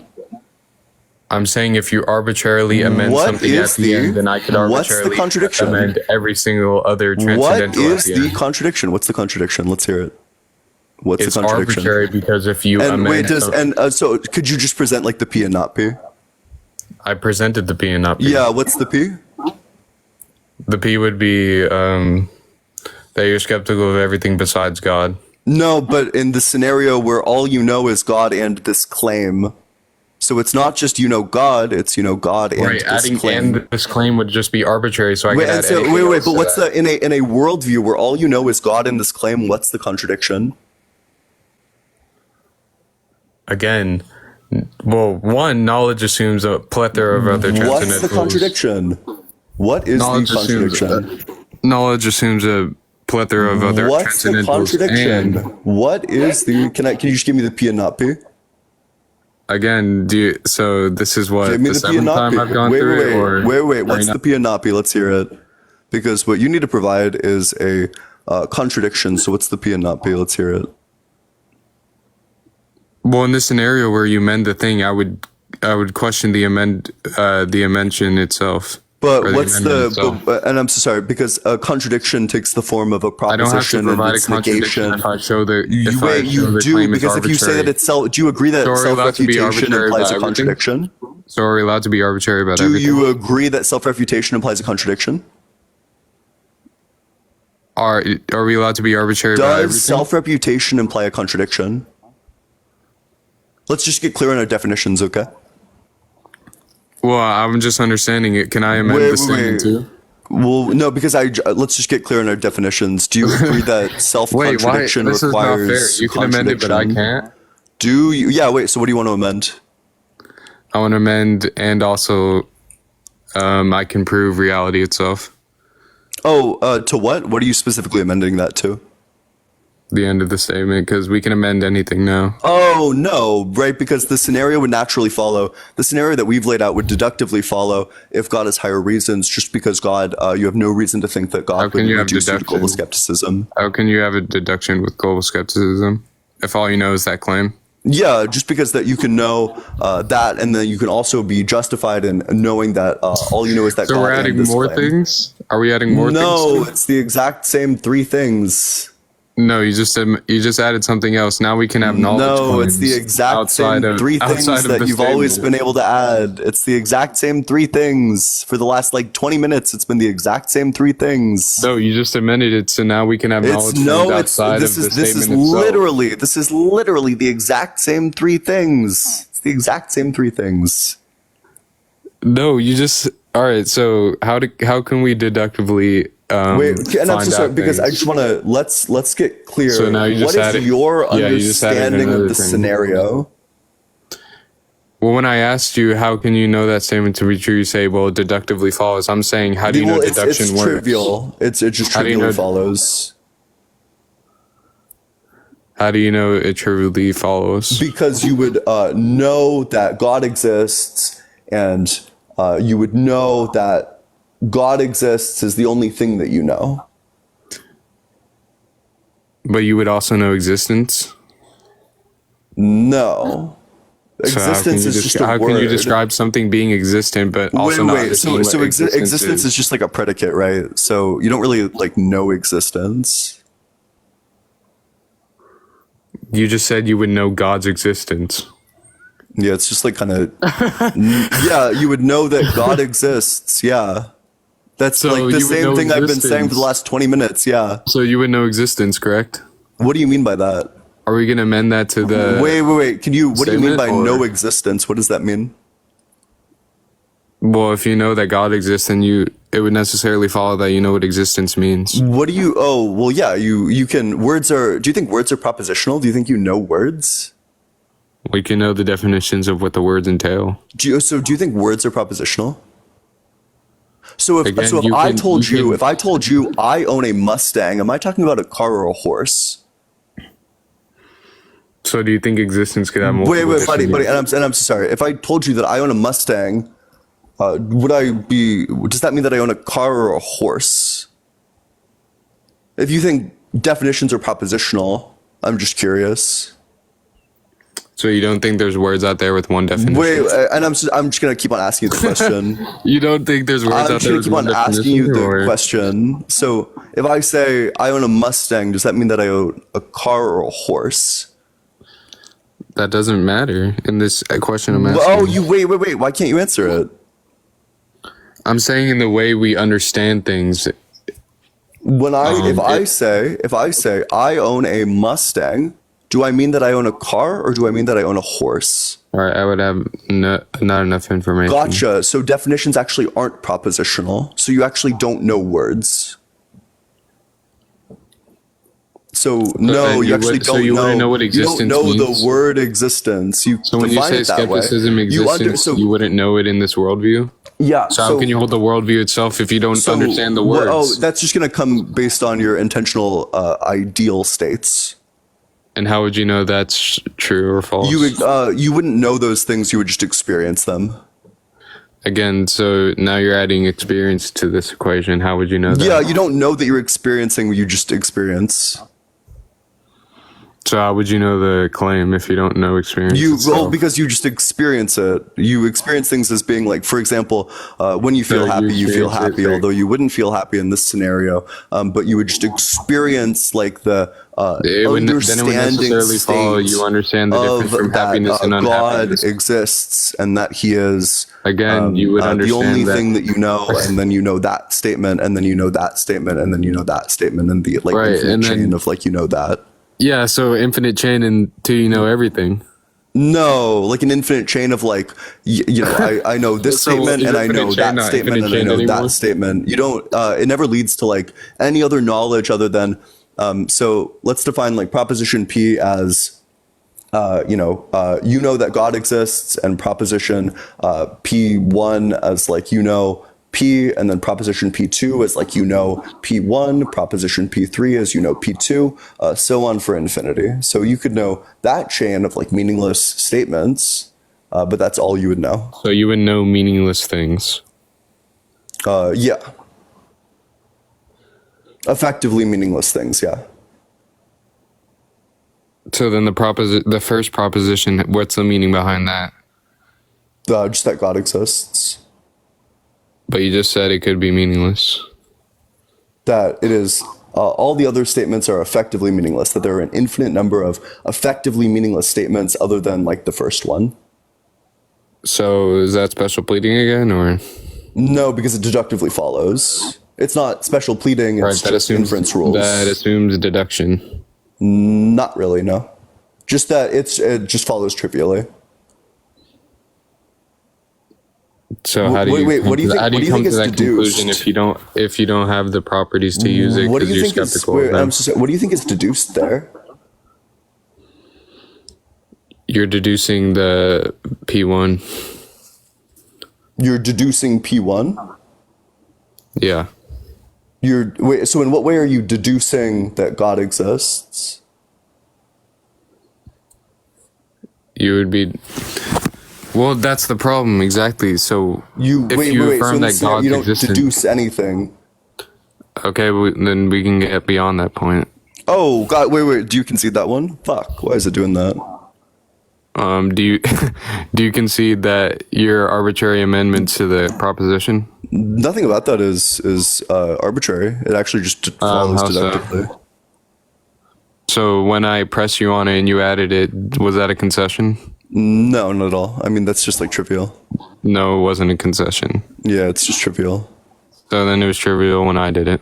No, because what you tried to add to it was that you know all of reality.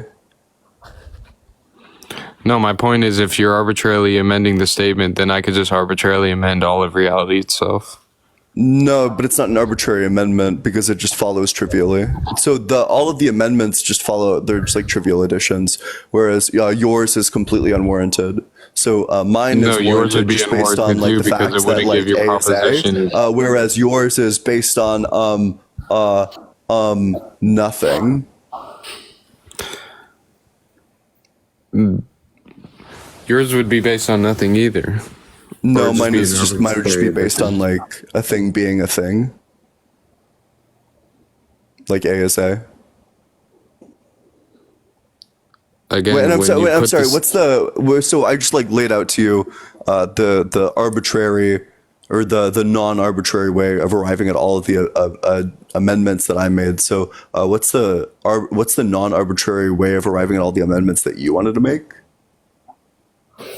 My point, I'm saying it would be arbitrary too, but Oh, but mine is non-arbitrary. So yours is arbitrary. No, so we yours- reject yours my because point it's is that arbitrary. every single We amendment would accept be mine arbitrary. because it's not arbitrary.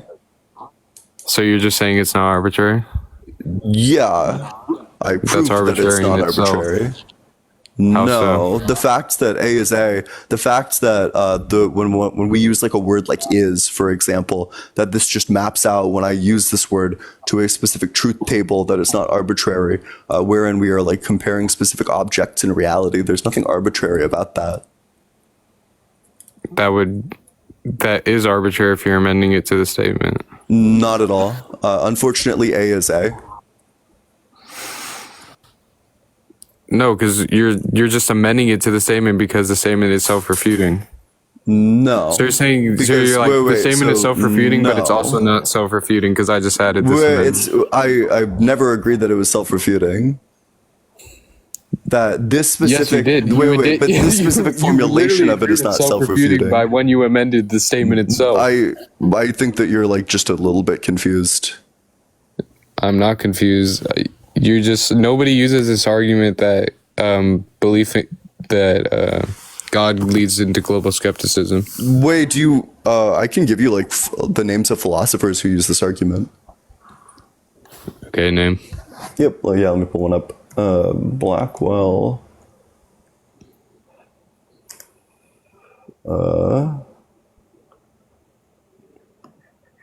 Let me pull up the table of contents. We got. I like how this all happened because you got scared of veganism. I like how this all happened because you got scared of crustaceanism. Dude's name is Ian Wilkes. And where does he explain this in his what paper? Could you Yeah, he refer me explains to? this in Blackwell Companion to the Problem of Evil by McBrayer and Howard Snyder. Okay. Well, do you want to talk about anything else, or? You Yeah, want to we talk can about veganism? Nah, we can just do like, why would God, Why God do bad thing? why God do bad thing? Yeah, for real. Well, I would say TPO or the problem of evil assumes P2 that there's unnecessary evils. Oh, but certainly there are. All right, but that would be an impossible burden onto you. No, it's actually quite I think like possible. that and the fine tune. Like I think TPO could be like convincing to like lay people, and I think the same with the fine tuning argument, but I just wouldn't use the fine tuning argument. I don't know. I think the fine tuning argument is way better than tag. It's like it's not even close. Like fine tuning Well, is so much I would better say than it's tag. like. Well, I would say it's more convincing, but not like demonstrable. I think that it's it is undercut by probability space stuff, but Yeah, that's what I would say for like the problem of evil. Like I would say it's like maybe convincing, but like it wouldn't be like demonstrably true. oh no, it is. For example, there's a specific animal called the short-tailed shrew. The short-tailed shrew injects when it bites its victims. It puts them into a paralysis, so they cannot move, but they can still feel and experience pain just with no movement. This is an example of unnecessary suffering because God, instead of giving them like the paralysis saliva, he could have given them like the preservative saliva, which would indicate that all of these the paralyzed suffering of these animals are necessarily unnecessary. Again, I mean, maybe if you like literally put this into a vacuum, but you understand they're like kind of like present on the earth in the surrounding context. Wait. So I want you to explain to me. These worlds are identical. World 1, the animals are paralyzed and they experience all of the agony. World 2, they are dead and preserved. Again, we could just it kind of puts. I mean, do you understand? Like TPO puts an unnecessary burden onto you. Wait. Could you just go ahead and demonstrate No, why but that I mean, isn't unnecessary? Wait, why that isn't an instance you would of have to unnecessary prove that suffering? it couldn't lead to like a butterfly effect that gives like redemptive salvation to all animals paralyzed by that. And I'm so sorry, because what's the butterfly effect that comes about via an animal that is literally paralyzed? That moves not at all. What's the butterfly effect that happens? Well, do you want me to just, if I present you one, could you understand that a butterfly effect is possible? Maybe. I mean, insofar as the animal is literally not moving, I would just be like a bit confused. So if, let's say, for example, there's like a paralyzed effect on an animal. Since it's not moving, right, it can't interact with anything else. So wouldn't it be affecting other species? And the effect, like if it affected other species, maybe in some butterfly effect, it would, I don't know, lead to like people dying or something. Yeah, and how would it do that if it's literally not moving? Since it's not moving, it doesn't affect the surrounding context. Yeah, the exactly. world. So it could be, so right now in the world we live in, it's not moving but experiencing like immense pain. Whereas we could have a world where it's not moving and not experiencing immense pain. Well, immense pain can be used for as a defense mechanism. Yeah, but it can't move. So no, it can't. Well, don't they release chemicals when they're in pain? Most insects do. No, these chemicals don't do anything. No, I'm not talking The about animal the is paralyzing. I'm not talking 100% about the paralyzed. So go ahead and explain how that isn't an instance of unnecessary suffering. Or adrenaline when you're in pain. What? The animal wouldn't release chemicals when it's in pain. Isn't that like how pain works? Yeah, the animal, parts of its brain lights up. And yeah, it like releases chemicals, but these chemicals don't translate to movement. But the chemicals would be released into the world, right? The chemicals would be present within the body of the animal. But when you have a release of chemicals, it minutely releases into the world. No, it would be present in the body. It was already present in the body. It's just that now there's like a specific neural pathway that's been lit up.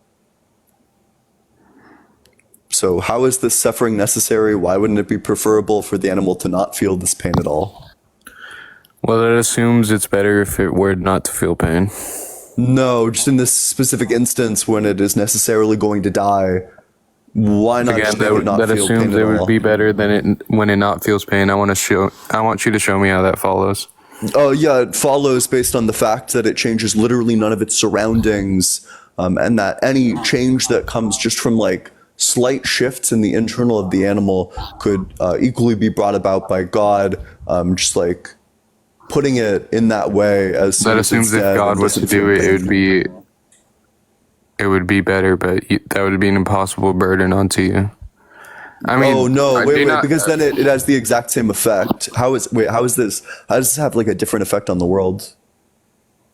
Well, before we go more into this conversation, I would just like to say, like, philosophers kind of agree they can't prove P2.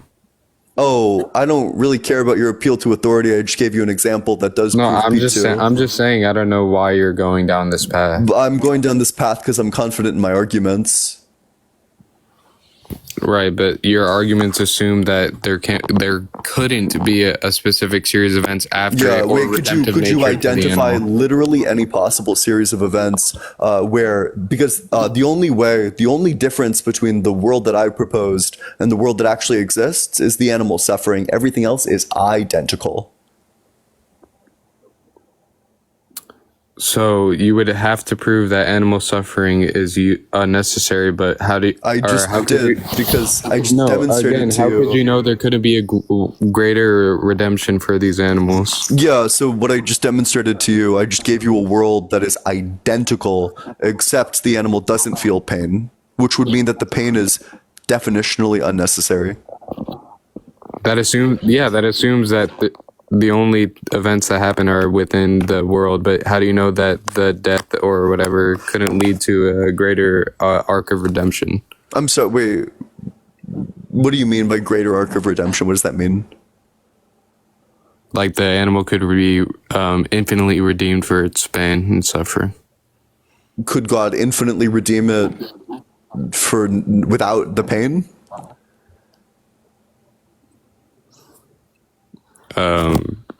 We don't know. Does God have the power to infinitely redeem it without the pain? Well, we wouldn't know why it's necessary for him to do that. Wait, but does God have the power to redeem the animal without the pain? Again, I wouldn't know if that would be necessary. And you would also not know if that would be necessary. I'm not asking if it's either. necessary. Does God have the power? Right, he could. Yeah, he would have the power. Yeah, so then the better world is the world with none of this suffering, but the same level of redemption. So it's better? In what way would it be better? Because there's no unnecessary suffering. Instead of these paralyzed animals feeling grotesque pain over the course of several days while they can't move or do anything, instead the animal feels no pain over the course of days when they can't move or do anything. and then they still get rewarded Right. in the afterlife. It's Right, how literally would the that be exact worse? same world. It is an How would that be identical worse? world. If you can show me how that's worse, then maybe I'll answer the question. How is unnecessary suffering worse? Yeah. No, How is suffering? unnecessary suffering worse? Wait, so, and I just want to be clear. Oop, fuck. Because this is like specifically the burden that you laid out at the beginning of the problem of evil discussion. No. Was that you can't prove unnecessary suffering. Do you Yeah. concede that I've proven unnecessary suffering? I'm just going along with the argument. I'm not saying you've proved it. Oh, but you have a refutation to it. I mean, I do, but you just don't What's the willingly engage. refutation? Let's So, hear it. right, it would be an impossible burden for you to say unnecessary just proved unnecessary evils happen. Do you did agree? Do you agree that unnecessary is going to be a world where every other aspect of it obtains just without the suffering? That's how we're going to define unnecessary suffering. Sorry, I wasn't there for like the last 5 seconds. Yeah. So, do you agree with the definition of unnecessary suffering as like a world in which all the other aspects obtain just with none of this unnecessary, with like none of this suffering? Like, there's no benefits to the suffering. Yeah, like that every other part of the world is identical, just this suffering doesn't exist. Yeah. But I would just say that kind of creates a extremely hard burden because we don't actually exist in a reality where there can be like a vacuum of unnecessary suffering. That is, there definitely can, and I've been laying it out for you this entire time. Yeah. How do you know the spit that when hits a spider doesn't lead, like the spit itself on the ground doesn't lead to like someone inspecting it and then they took their time out to inspect it and then that saved them from like getting in a car accident or something like that. Yeah, because we could, instead of having like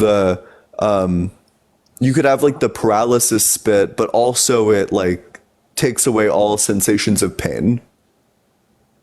No, I'm showing you how it's not just a vacuum. So how do you know that if somebody was to, that let's say this happened, right? Yeah, And so it would be the same. It would be the exact same spit. And it would be identical And then saliva. It would okay. work in the same way. It's just that instead of having the victim feel pain, the victim does not feel pain. Right, but That's the it difference. saves the one person that went down to inspect it. Yeah, wait. So in this scenario, so let's say wouldn't that be we had like so would you short-tail, agree that wouldn't be shrew on world A. unnecessary? So short-tail shrew on world A, its saliva, it like leaves some on the side of the road as it's like goring like a mouse that it like brings back to its den, and the mouse feels like all this pain and it can't move for any of it. And then in world B, it like leaves all the saliva exact same spots, and then it brings the mouse back to its den with no capacity to move or feel, and it doesn't feel any pain. So in both worlds, there's no movement. In both worlds, there's the spit on the side of the road. It's just that the only difference is that in world A, it feels grotesque pain, and in world B, it feels no pain. Oh, okay, I see what you're saying. So you're saying like, why is the pain necessary? Yeah, that this is an example of unnecessary pain. Well, I would just say because is it possible for? So is there any scenario where when it gets spit on, it survives its paralysis?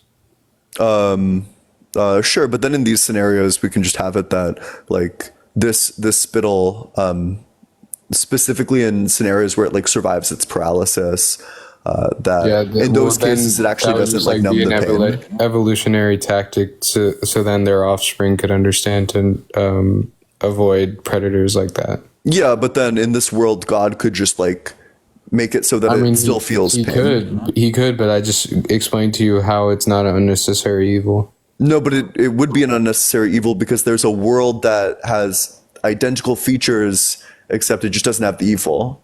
It just doesn't have the harm.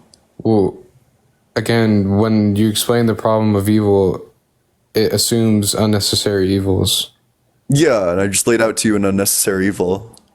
I just explained to you how it wouldn't be unnecessary through the process of evolution. And I just rebutted that, to which you had nothing to say.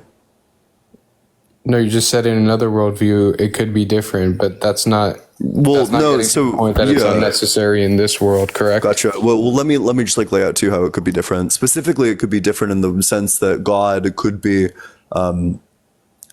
any time where it would be the case that it could escape the paralysis, that it allows them to feel pain in order to escape the paralysis. But when it does not, when it will not escape the paralysis, it takes away its pain.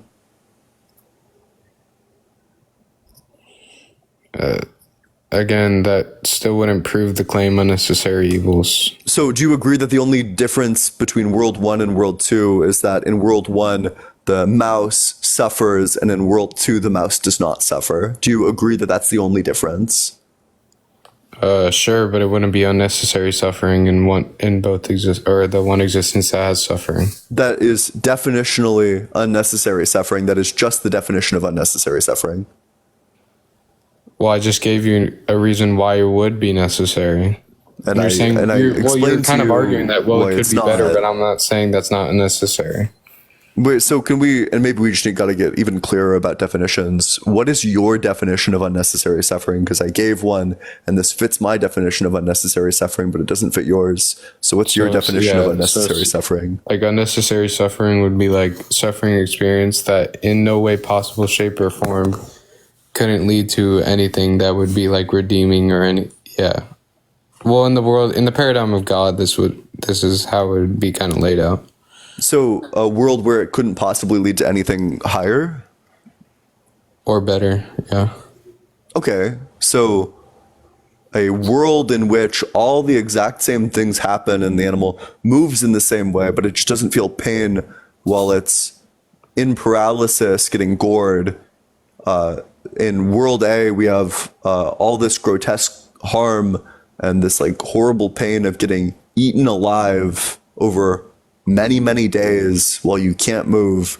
And then in World B, it's the exact same, except for animals who won't make it out. God has made their bodies react in the same way, but has taken away their ability to feel pain.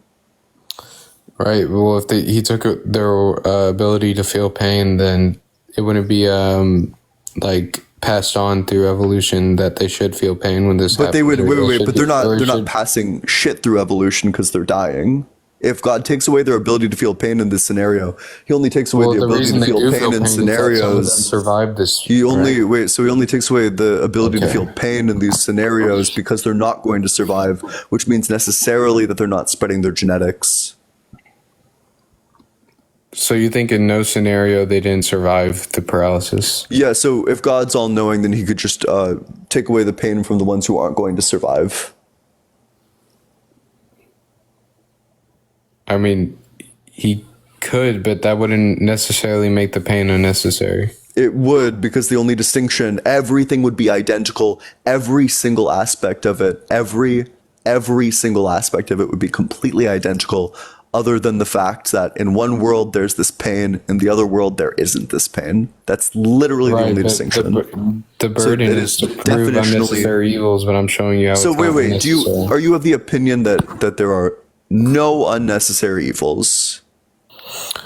I mean, maybe there could, but it'd just be an impossible burden to prove. That's my point. Well, yeah, but in your worldview, is anything an unnecessary evil? I would say no. No, like gotcha. God, so the necessary goodness that comes out of it is going to obtain. So insofar as there is no benefit, only harm that comes from the suffering of this animal that can't move, it is literally just suffering with no purpose, no end to it at all. Yeah, but that assumes there's no redemptive quality. Yeah, so then God could just give it these exact same redemptions in the afterlife, so the good could still obtain even without the suffering. I mean, it could, but that would just put a burden onto you why it should be that way. Because unnecessary suffering, a world with unnecessary suffering is worse than a world without Well, would it be unnecessary unnecessary suffering. if there's a redemptive quality to it? But it would be unnecessary if God could just give the redemption to the animal. So, do you think? Well, it could be like if say for example, you get in like a really cold pool or whatever, and then you get in a hot tub. The hot tub is hotter, so it can make the redemptive quality feel better. So does God have the power to make this redemptive quality feel better, even without it like feeling the experience of like getting gored over the course of days? Well, in this scenario, right? If you were to say go to a state from neutral to go to a state for to overwhelmingly positive, and then you were going to a state of suffering to overwhelmingly positive, wouldn't like the journey from suffering to overwhelmingly positive be slightly longer or like slightly more drastic? I mean, No, because you could just balance this out by giving like an even more pleasurable state. well, it's infinitely pleasurable in both scenarios. So then getting gored actually doesn't have any impact on the way you experience it. Well, let's say let's like put this on maybe like a number scale. So 0 would be neutral, and then infinity would be like positive. Infinity would be like the feeling good or Yeah, pleasurable. sure. So And what's the then- difference so, like, between negative- 0 and so infinity? So like 0 to or I guess in a sense 0 to infinity would, I guess it would be the same actually. Now I Yeah, think- exactly. Yeah, exactly. So the suffering is unnecessary, and God could just like give them like the infinite happiness. Yeah, I guess I take back the statement that since it's feel bad, it will feel better because it's infinite. So Yeah. that was just like an overlook That's on my true. part. Yeah. Anyways, is there anything else you have a problem with theism? Or is like, do you use like TPO as like the main thing? Well, I mean, problem of evil is obviously my main argument. I think that there's specific Is that like your instances of personal, evil. like, what would be like your personal problem with God? Like the lack of evidence or like evil presenting? evil? I guess, okay. I guess my thing is that I think that I feel like religion is just like very obviously like a cope. Like, oh wait, I'm sorry, I don't want to. That sounds like really harsh. Let me reword that. I know what you think mean. You I feel think like- the yeah. the same mechanisms that happened in like ancient Greece that caused them to like invent people like Poseidon and Zeus because of phenomena that they had trouble wrapping their heads around is the same phenomena that's still happening now. But I think I'm just confident that we have the ability to explain all the stuff. So I'm not really sure where or why God would fit into any of it. That's my you're saying, personal like, reason, yeah. but I think the strongest arguments are like obviously the problem of evil. There's some evils that are just really hard to account for. I don't know. I see like the problem with evil is like pretty like, if someone were to say like what's the most convincing argument of atheism or like non-theism or not like a perfect God, I would say the problem of evil is like pretty convincing, but I would just say it's not like it's convincing, but it's not like the best argument. Like would you see that like with fine tuning, like it might be like the most convincing but not like the best argument? I actually, I'm in terms of like arguments for theism, I'm a big fan of fine tuning. If I ever became a theist, I would definitely be running fine tuning. I think there's like some variables that are just impossibly small. Like I think it's the cosmological constant that it needs to be like the margin is like 1 over like 10 to the 18th. Just like something insane. Whereas if it like fell on one side, it would just be like an array of atoms, and if it fell on the other side, it would just be like an array of atoms. And then because it's the way that it is, we have like complex structures. I don't know. I'm not a big fan of tag though, because I feel like typically in tag, I feel like the theist isn't really grounding their stuff either, because you just ground all your stuff like morality, like logic, and God's nature. And of course, God's nature is ungrounded. So I don't know, it's like hard to find it compelling. I think like maybe if you were like to ontologically say like the transcendence argument, but I think a paradigm v paradigm it works pretty well. Maybe. I do think that I think logic is hard to account for under the atheist worldview intuitively. But I think that there's like some outs. Are you familiar with like logical pluralism? Could you? It sounds like really familiar. Could you?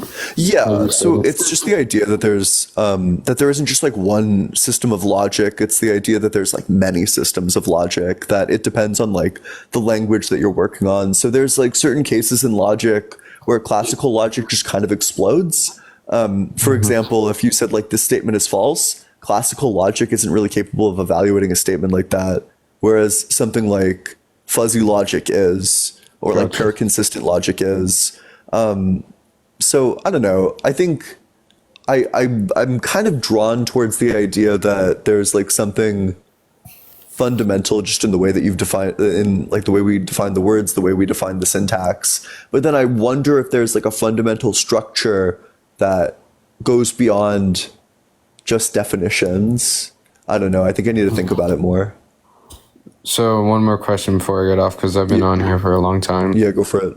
Or maybe it might lead to a couple more questions. But so what would you say is like the hardest argument to refute?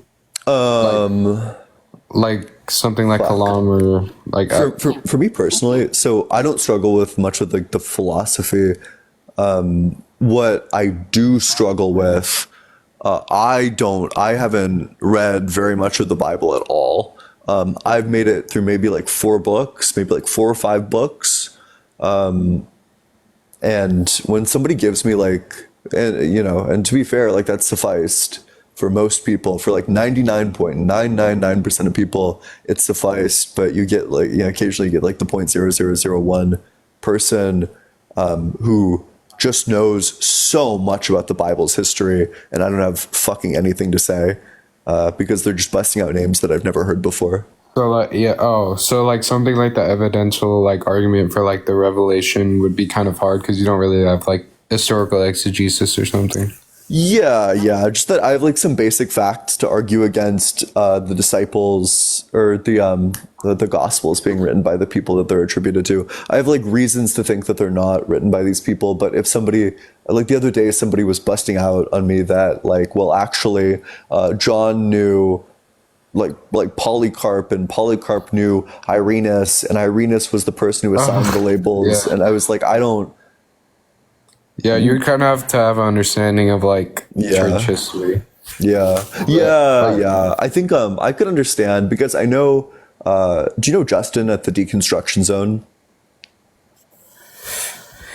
I probably debated him before. I don't know. Yeah, I know. Because I think I struggle with very different things than he does. Because I love philosophy. I love reading like philosophy papers. Oh, wait. I know who you're talking about. Does he argue for slavery in the Bible, like it's unjustified or something? Maybe. I don't know. I don't really watch very many other remember streamers. Talking to him, and it was like so annoying because we literally had to like go through the Hammurabi Code, just like comparatively like go through it. It was like so annoying. Yeah. Historical exegesis is like probably hard. You have to be like really prepared for it. Yeah, but Justin's like a Bible scholar, so he's probably pretty good at that. But no, I'm like really bad at the. I think the science stuff is all fine. I don't think that there's any scientific argument for God other than fine tuning. But of course, I think the probability space stuff just takes care of fine tuning. I think philosophically.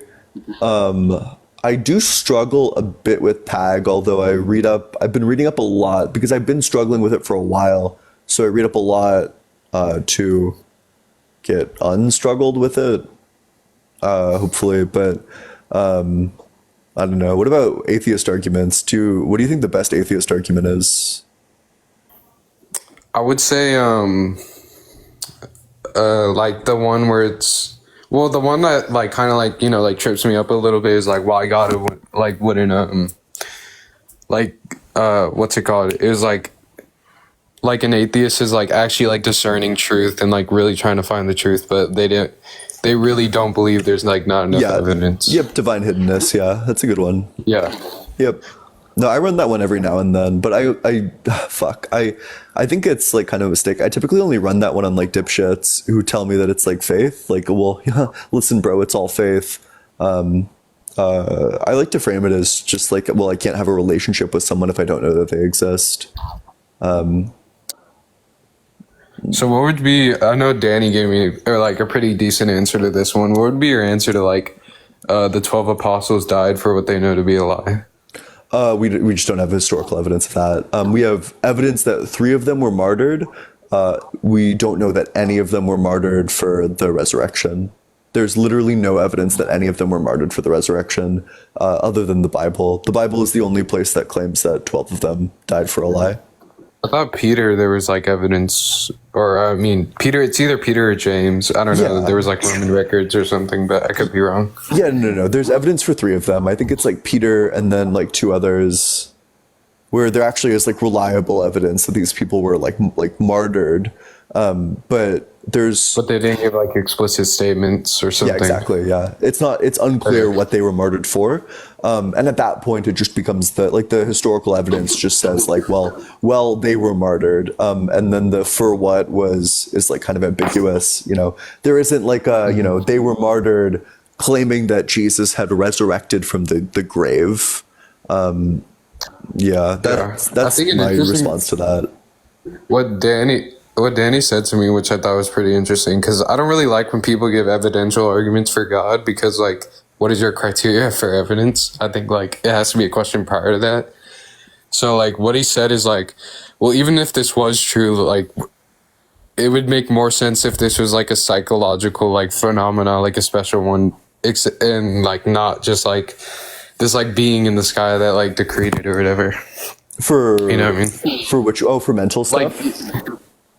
Yeah, like either the explanation for why they died for what they know to be alive is like just like a special like physical or psychological phenomena, or like the other explanation would be like literally God came down. Like, you know what I mean? Like one seems more plausible than the other. Yeah. When you present it like that. There's one. Are you familiar with like Bayesianism stuff at all? If you can explain, I know like a lot of arguments, but like you kind of just like, I don't know like the titles of them. Yeah. So Bayesianism is like it's an epistemology.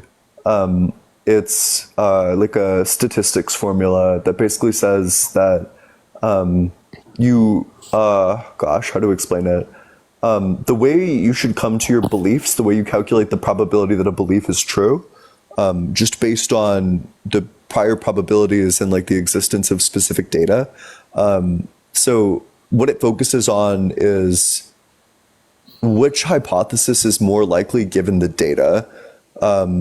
So I'm not a fan of, I think this argument works philosophically, but I would never give this argument because I think it just sounds like cope. But I do think, like, all things considered, we've never seen a dude rise from the fucking dead before.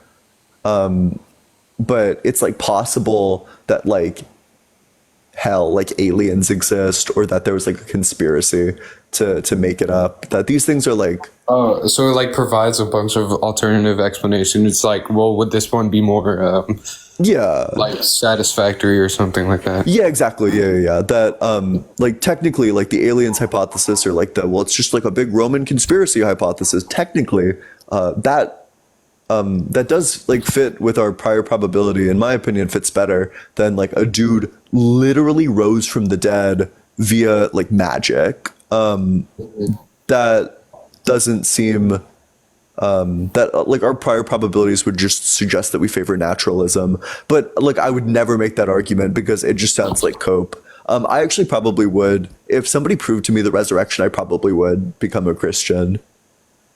So, sorry, I'm asking you questions, but I'm No, like it's really fine. interested I've in enjoyed the chat. Like what an atheist like perspective would be. So like, so you know the Shroud of Turin and like the new Yep. like things that came about it. Yeah. Like I know there was like old in the 80s, they said it's like, oh, this is carbon dated to like the 1200s or something, but Yeah. I think there's new evidence that they did like X-ray scattering or something like that, where it's like it's like much earlier.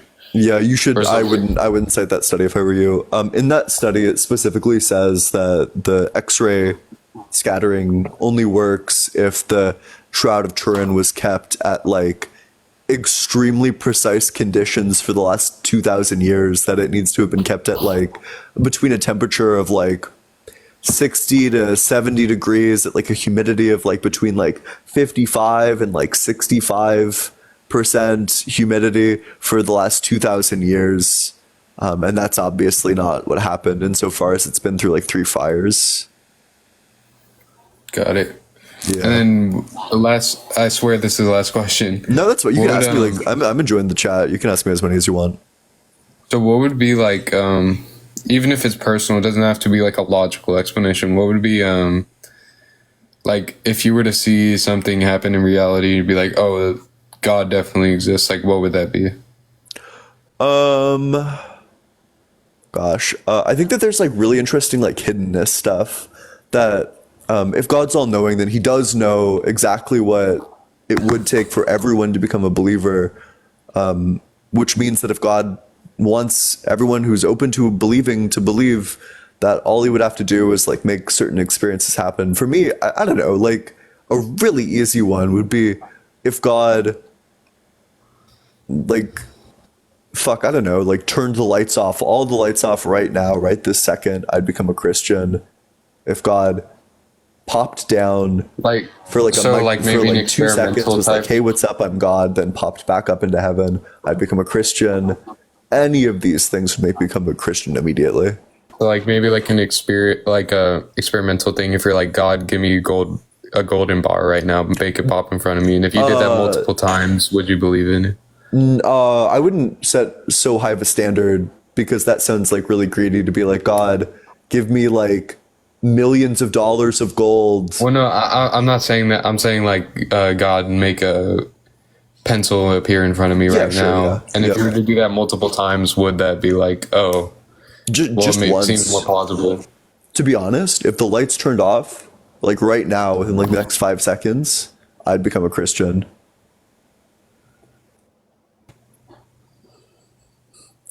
I don't think so. Yeah. Oh, you don't I mean, think I so? feel like there could be other explanations for that. You know what I mean? I don't know. I think that the timing would be. I think I'd be like super drawn towards it. Like that just seems like completely implausible. That my lights have never gone out like that before. Yeah. Do you? Okay, wait. Do you believe like the presup nonsense about like atheists actually know that God exists? No, I mean, I've been an atheist before, and I really didn't think God exists. Yeah. Like, God, that's, so I don't think like people are just like trying to like. I think people like, because like intuitively, if you just experience nature, like, I think this kind of refutes like the Thomistic idea of God. But I think like if you, I mean, I guess some babies kind of are drawn towards God. I think there's a study on that, but I think it's like possible a person could be born and like there's just like would be like no like physical like I'm trying to say like good evidence for God, but I think that's like a bad statement. Like plausible evidence or something. yeah. No, I don't know. I think that is like genuinely just like the most bankrupt view in all of apologetics. It's my least favorite people are the people who like actually Or buy, like, well, you know, you truly believe him in his heart. You're just rejecting him or something. yeah, like that. yeah, people who like, you know, I know from like Romans 1:20 that you actually know that God exists. That I don't know, that makes for like a really funny argument in my opinion. As soon as I've grounded logic I do think against people like, can genuinely think God doesn't exist. Yeah. Because I've literally been in those shoes before. yeah, I don't know. I think that anybody who I just think that like precepts who think that everyone knows that God exists are just like silly. Like it's so stupid. It's the dumbest thing. I don't know. I think it makes for like a really funny argument though. It's really good rhetorically. I just tell them like, if God exists, then I know that he exists. I don't know that he exists. Therefore, God doesn't exist. And then they have to look crazy by rejecting the second premise and saying that I actually do know that God exists. And all I need to do is say, no, actually I don't. But yeah, I don't know. What would be like, do you think there's a practical reason to believe in God? Like, do you think people would be better off if they were to believe in a God? Some people. I'm inclined to, but then, this is like definitely not like all of them, but, like, I think it's really weird behavior, for obvious reasons, but then also for like religious reasons that so many priests go down for like diddling kids. Because if I was a priest and I believed that God was real and like hell is like an actual place, I feel like doing something like that is just crazy behavior. I just don't know how anyone could possibly square those two beliefs with each other. That like God's real, and then also you're gonna do this like horrible thing that, if God were to be real, that he'd like torture you forever for. I feel like I didn't answer your question at all. What was your question? Do you think there's like a practical reason to believe in God? Like, I want to say yes, but okay, let's say you have a society that doesn't believe in God, and a society that does believe in God. Which one would you think is like practically better off? Which one do I think is okay? I think it's going to depend on Christian God, for example. Like a lot of factors. Ideally, I think right now society would be better off not Christian, but if society is like in early stages where there's very little order, I could see the appeal of religion as a way to bring people in a more orderly and like unified like place. So what would be like your moral contentions with like Christian? Like, give me a Christian moral that you wouldn't agree with. Like a new. I think homophobia is like just philosophically indefensible. Like from like a secular view or something. I think that if you like really dig into the applied ethics of it, that it's just kind of nonsensical. If you dig in, especially if you start digging into like the evolutionary biology of it, I think it becomes even more nonsensical that there's evolutionary reasons why gay people exist. I kind of find those theories not to be that convincing. I understand what like certain theories are, like there would be people to stay behind to protect like the women, but they wouldn't want to have intercourse with them. So it'd be like kind of useful while the men are out hunting and the homosexual men are like protecting the women necessarily, but not like in like, isn't that the theory that they propose on how it could be evolutionarily useful? Not quite. So the evolutionary theory for why gay people exist is called like the gay uncle hypothesis. Basically what it states. So, okay. Imagine that we're all living in a tribe and we're all like pooling our resources together. Now let's imagine that like we're all straight. So we all like pair off, we all have like children, whatever. We have all these kids. So we have X amount of resources. The adults obviously contribute like lots of resources. Yeah, exactly. So it's as like a population increases, like you would need less reproduction for like the collection of resources. Yeah, so like, gay people contribute resources without having kids that take resources. So it allows you to invest more resources in each individual child. Mm-hmm. I got it. I don't know. I just think. Yeah, no, go for it. Do you think? Because even when I wasn't Christian, I was kind of like I found homosexuality to be kind of taking away human dignity, but I guess human dignity is like subjective to everyone. You think? How would it be taking away human dignity? Because it would be like kind of like abuse of like parts that are not supposed to be used in certain ways. Well, I think that's going to be like a problem in views. I guess this is where like the views really start to clash with each other. And that, to me, the reason why homophobia is like just like crazy is because these parts, in fact, don't have a purpose. But I mean, I think I know what you like fingers, like you could use them for like different reasons. Yeah, like a exactly, multitude of reasons would be your argument. well, yeah, that's like a great example. But also, I mean, if you wanted to even dig into like the anatomy, like the male G spot is literally in the rectum. So there's pretty big anatomical incentives for gay sex to happen. Would you say there's like decentives too? Because, you know, it's kind of like getting If you're into not like a safe about it. bacterial area. Yeah. Well, yeah, that's the thing, right? Like you need to I don't think that people should be having unprotected sex, like no matter who you are, unless you're literally trying to make a child. I think that everybody should be like wrapping their Well, I willy. mean, like a natural explanation, maybe. I don't know. Because it's like very dangerous, or at least from my understanding, it's like really dangerous to do it like, just like, like if it was in the wild or something, you know. Would it be dangerous in the wild for could be. That's possible, although I imagine STDs were probably a lot less prevalent. I'm not sure. I'm I'm not gay. I don't know enough about that. Yeah.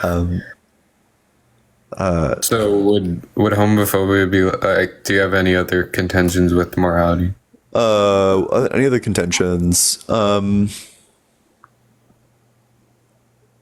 feel like there's lots of Christians who are just like the least Christ-like people I've ever seen in my like Darth Dawkins is he's like the Platonic ideal of this phenomena of like the least Christ-like Christians that you've ever encountered in your entire life. So maybe like what like doctrine maybe in Christianity, and maybe not like the people. In terms of like doctrine, I mean, I have huge issues with like some of the Old Testament verses are like truly insane, like completely unjustifiable, like bonkers crazy. But I would just say it's like not a moral standard. It's like applied to a certain dispensation. yeah, but then genociding like an entire nation of like an entire nation's children, I think that's like I don't know, it's on face, that's crazy. Slaughtering like hundreds of thousands of babies is crazy.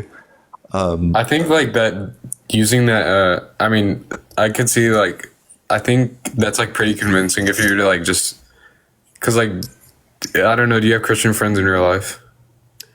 Do I have Christian friends in real life? Yeah, some of them. I have like Christian coworkers.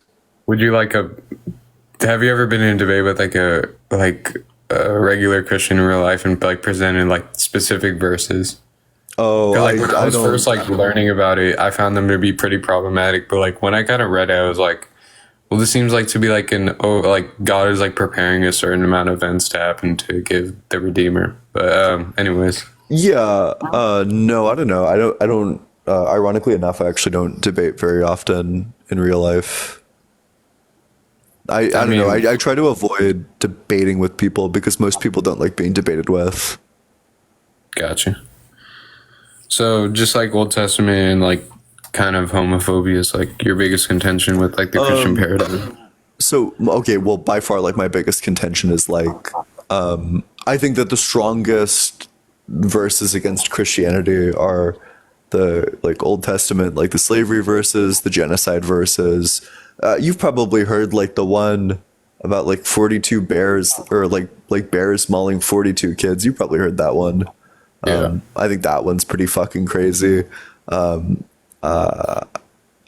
think a bigger problem, this is more of a philosophical issue than like a moral issue, but the God of the Old Testament is very clearly not the God that philosophers try to defend. The God of the Old Testament is very clearly just some guy. He's just a dude. He feels angry sometimes, he feels regretful sometimes, he gets upset. He wants people to like him. Sometimes he doesn't know things. He's just like a guy who has lots of powers. So your problem would be kind of like when people present like the argument for God, it doesn't seem like it kind of lines up with maybe the way God is presented in the Old Testament. God is like not timeless even a little bit. God is, he seems to be all-knowing sometimes.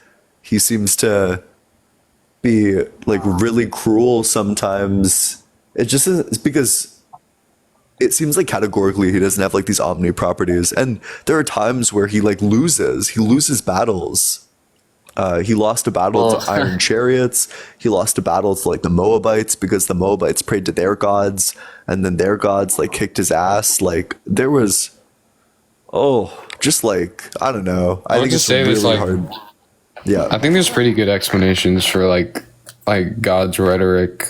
Like I think God like using rhetoric to maybe say, like he regretted something or he like quote unquote lost in a battle. I think it's like pretty useful to like kind of give like these personal qualities of God, but not necessarily be what's it called, like descriptive of him. Yeah, that's like I think that's very plausible. Because then I think it gets confusing that because that's not the reading that I get. The God that's laid out in classical theism is a God that's like very much transcendent. It seems like he wouldn't do anything like you see in the Old Testament is kind of what you're saying. Yeah, well, yeah. I think the God, like I know being like what's the word? It's like it's not like personable, but it's like person-esque. Personal. Yeah. I know that God of like philosophical theism is like personal. But he seems like too personal. He's extraordinarily personal in the Old Testament, too much than I would expect from the descriptions that are given to him by like theists. Also, the Bible gets like lots of basic science facts wrong. That's also well. A really bad I've reflection heard on this argument before, but like I really think it's like just plausible. It's like kind of like ceremonial things. There's some really weird ones. Like it says that rabbits chew cud. Rabbits don't chew cud. And that was in like the Levitical law when I think I've heard this before. Where does it say that? It's in Leviticus when it's saying like, well, these are the clean animals, these are the unclean animals. You can't eat these animals because they chew cud. And two of the animals that it lists as being like animals that chew cud, it lists beavers, or maybe it's badgers, one or the other. Those don't chew cud. And then it lists like rabbits. Those don't chew cud. I could be wrong. Super weird. I could be wrong about this, because I know, like, I used to be way, way, way, way better with, like, this Old Testament stuff, but I'm pretty sure it's, there was, like, multiple, like, different kind of translations to cut. Like, maybe. Or, like, I wonder, I'm not sure, because... Yeah. Because I think, like, somehow it was, like, the grass or something. I forgot. It was a long time ago. Yeah, no, that's fine.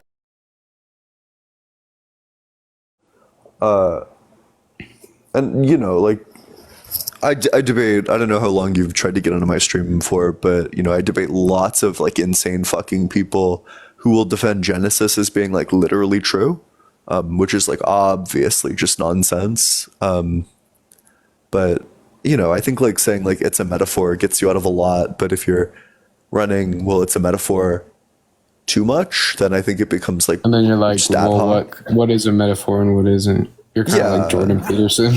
Yeah, well, yeah, exactly. Yeah, where, yeah, unironically collapsing into like postmodernism. Yeah. Well, I mean, I think, I'm kind of agnostic to whether Genesis is actually like real or not, because come on. Well, like, what is? I mean, you don't think it could be possible these events could have happened realistically, like given God, right? That's just out of the, so at every single stage of Genesis, it's out of line with what we know about reality. There are a lot of really weird things that Well, this should be like prior to like the world we understand, though. So Right. would you take it as being like literal? So in the worlds where your agnosticism ends up falling on like the it's true, would you take it as like literal from like 1-1 onwards? It depends on what you mean by literal. What is something that like if I were to take literally, like you'd have a problem with? Yeah, so it says that the Earth is older than the sun. We know that the sun is older than the Earth. If you take that outer space is water literal, you're probably going to end up as a flat earther. If you Where it says like, and then God created the sun. Well, I think there's because there's kind of like presuppositions when you study when you would study something like the sun, because it would make more sense scientifically that the sun was there first, but that doesn't necessarily have to be the case. yeah, although Like we God, do, God could have he could have like made this like the sun, like, because we're living in a time where the sun is like perfectly aged enough for us to live. So like I couldn't see how it would be like implausible or like impossible for God to like not make a sun that was like at like the perfect timing. oh wait, so it's perfectly what? Like, you know, the sun goes through stages through millions of years where it, like, expands. Yeah, and then, sure. like, it's, like, at the stage where it's, like, where we can inhabit the earth and things like that. Yeah. So I would just say, like, it wouldn't be, like, unreasonable for God to, like, just make it that specific age in order for us to, like, have a habitable planet.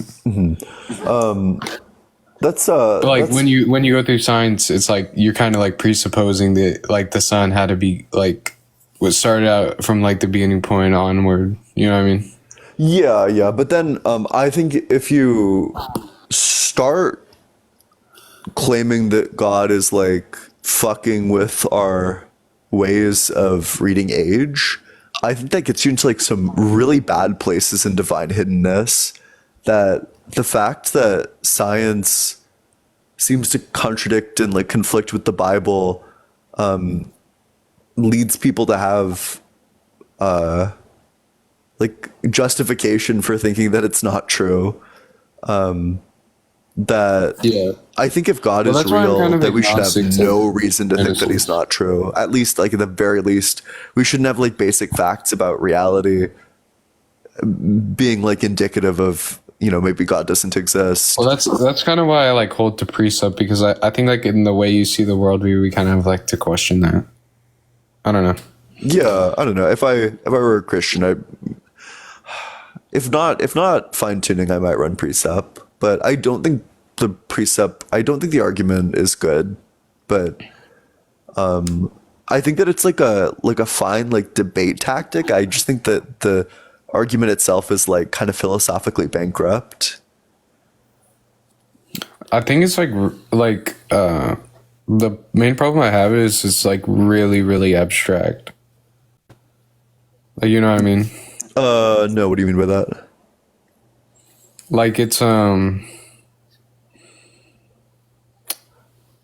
like it's things like we're talking about things that like aren't necessarily like composed within reality, or not reality, but like physically. So it like gets to like really abstract, you know, conversations of like this statement is self-refuting and stuff like that. And it's like, Sure, yeah. Yep. you know what I mean? Yep. No, I do know what you mean, yeah. Yeah, your opponent does need to be down for logic. Otherwise, I don't know. I can't imagine how painful it is to run like precept on like someone who is like kind of an idiot. Oh, yeah. That's why I like to join. I try to join like big lives for like precept, because it's like, because a lot of people just don't like understand when they're like, well, logic it works because we see it, like, or logic exists because we see it working. And it's like, it's kind of hard to prove to them that's like not really the best justification, because it's like kind of like a fallacy to say that like it, since it works, therefore it's the is-ought fallacy, and then you kind of have to like explain that, and it's, I don't know, it just goes through long. I don't want to. I don't want to like sound like I'm condescending, but I don't think that's like a correct usage of isot fallacy. Typically, I've understood isot to relate more to like morality. Or did you mean that?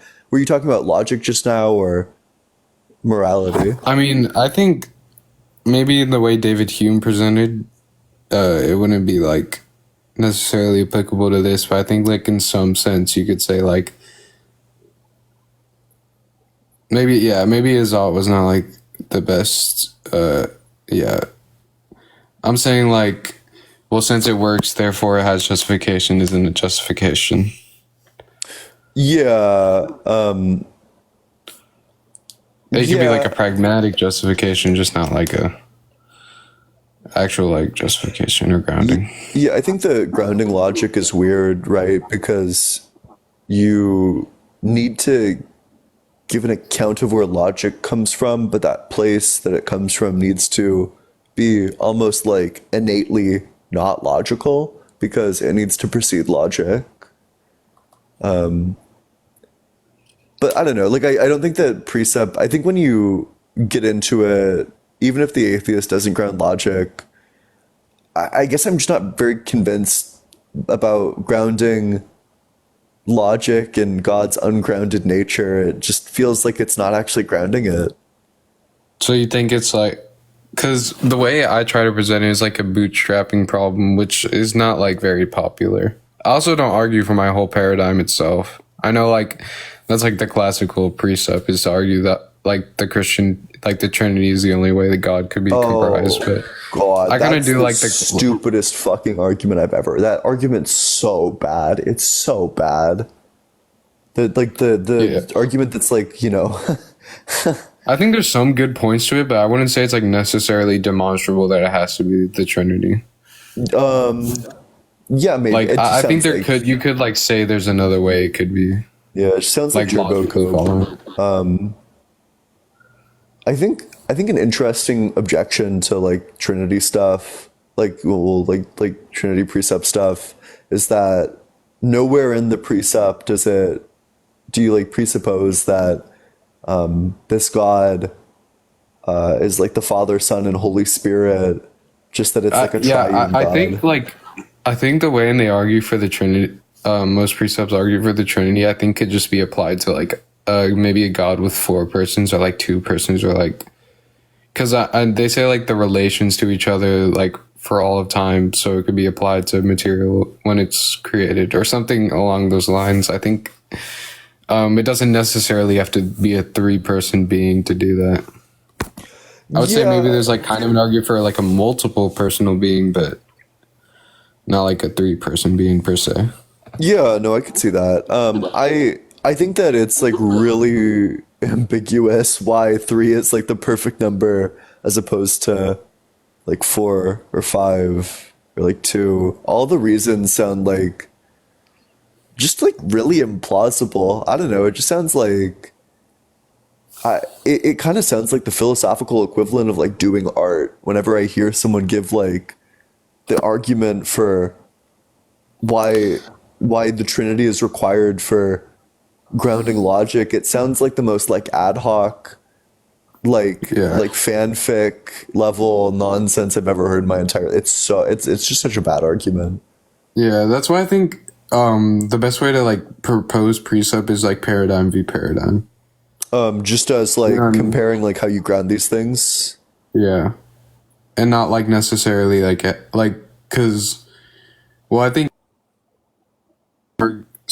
Why I argue for a general like theism is because like it's kind of a binary choice, so I don't have to like defend like 5 other like objections. It's just like atheism or theism. You know what I mean?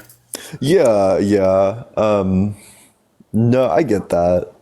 What do you say if somebody just says like, well, logic's a brute fact? Well, I mean, that doesn't give it grounding really. Just say it's like a brute fact. Well, I can just say God is like a brute fact. It's kind of like arbitrary. Yeah, but then In a doesn't like the sense. presuppositionalist line fail? Well, I would just say, so how because- how would you support it to like that it's a brute fact? Well, That's the thing about brute facts, right? Is that you don't really support them. You just say, well, that's my presupposition. And the same Well, that you but would that's say. what like the question kind of gets into, though, right? Yeah. Well, I think that that's like the valuable thing. That's like the kind of true thing that precepts say. They say, like they recognize that everyone has like presuppositions, and you presuppose God, and I can just like presuppose logic. I guess I wouldn't really see why we would be on like worse footing. Well, the way I present it, and I know a couple other people do, is like a bootstrapping problem. Like, the way I've said it before, maybe you can poke holes in this. I say, well, you're presupposing logic, but you use logic to discern the worldview that doesn't give you justification for the logic you've used. So, okay, wait. Can you say it one more time? So right, you use let's just use logic for example. You use logic to discern worldviews, correct? Well, I use logic to make inference. Yes, to some extent, yeah. Yep.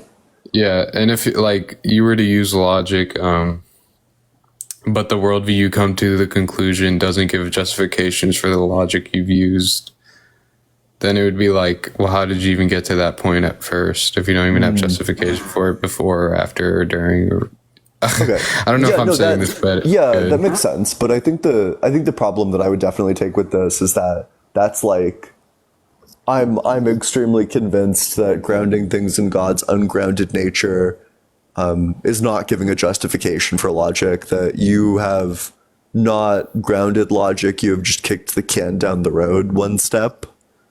And that you now have logic grounded in God's ungrounded nature, which to me doesn't seem very plausible as like a grounding. Well, I think also like another important aspect of the argument is that it's like every single metaphysical thing we experience. You know what I mean?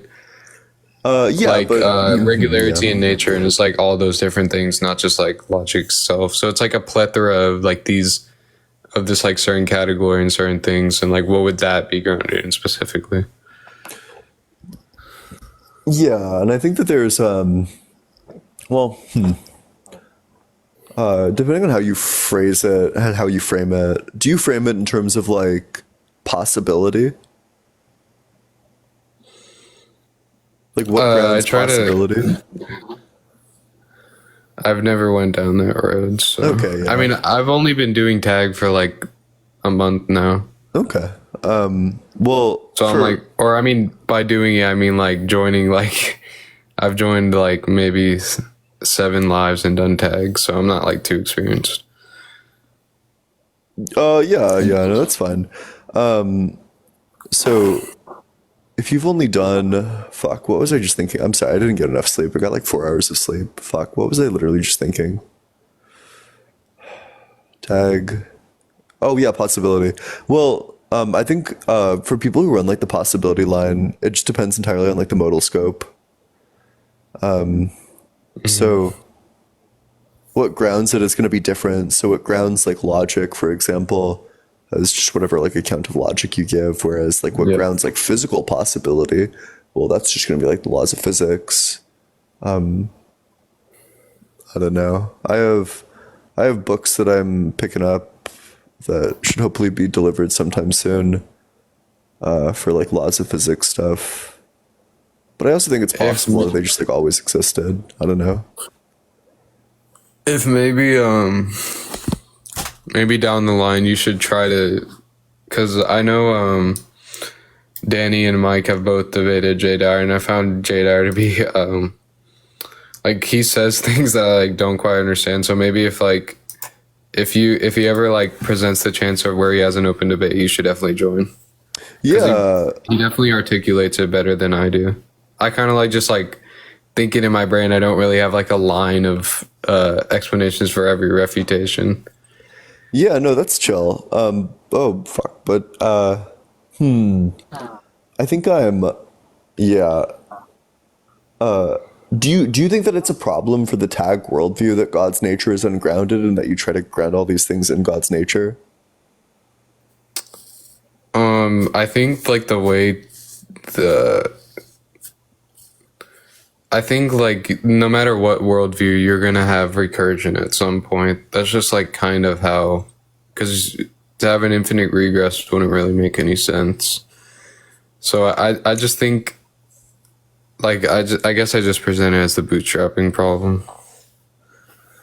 So I don't really find a problem with. Okay, but how does your worldview overcome that if God's nature is ungrounded? What do you mean?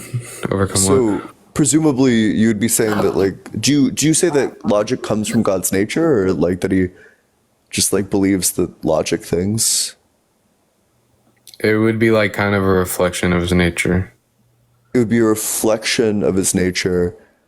And then what makes his nature that way? So it's just the way it is. Like I would say the way we see logic comports, or the way we see reality is like kind of like a definition of his nature, maybe in a sense. Okay, so gotcha. So logic comes from God's nature, and God's nature is just it does feel quite circular. But you probably, but as you're saying, you believe in like recursion, kind of inevitably. Have you ever encountered any like atheistic Platonism stuff? Give me an example. Like, So you could be like an atheist who holds that like propositions exist platonically. oh, like these things exist. Sorry, like you just like take these things to have grounding, you just wouldn't know, or you would just take them that they were always there or something like that. Are you familiar with like Platonism? Is that Plato? I'm sorry. I don't, Yeah, it is Plato, yeah. Do you know what it means for something to exist platonically?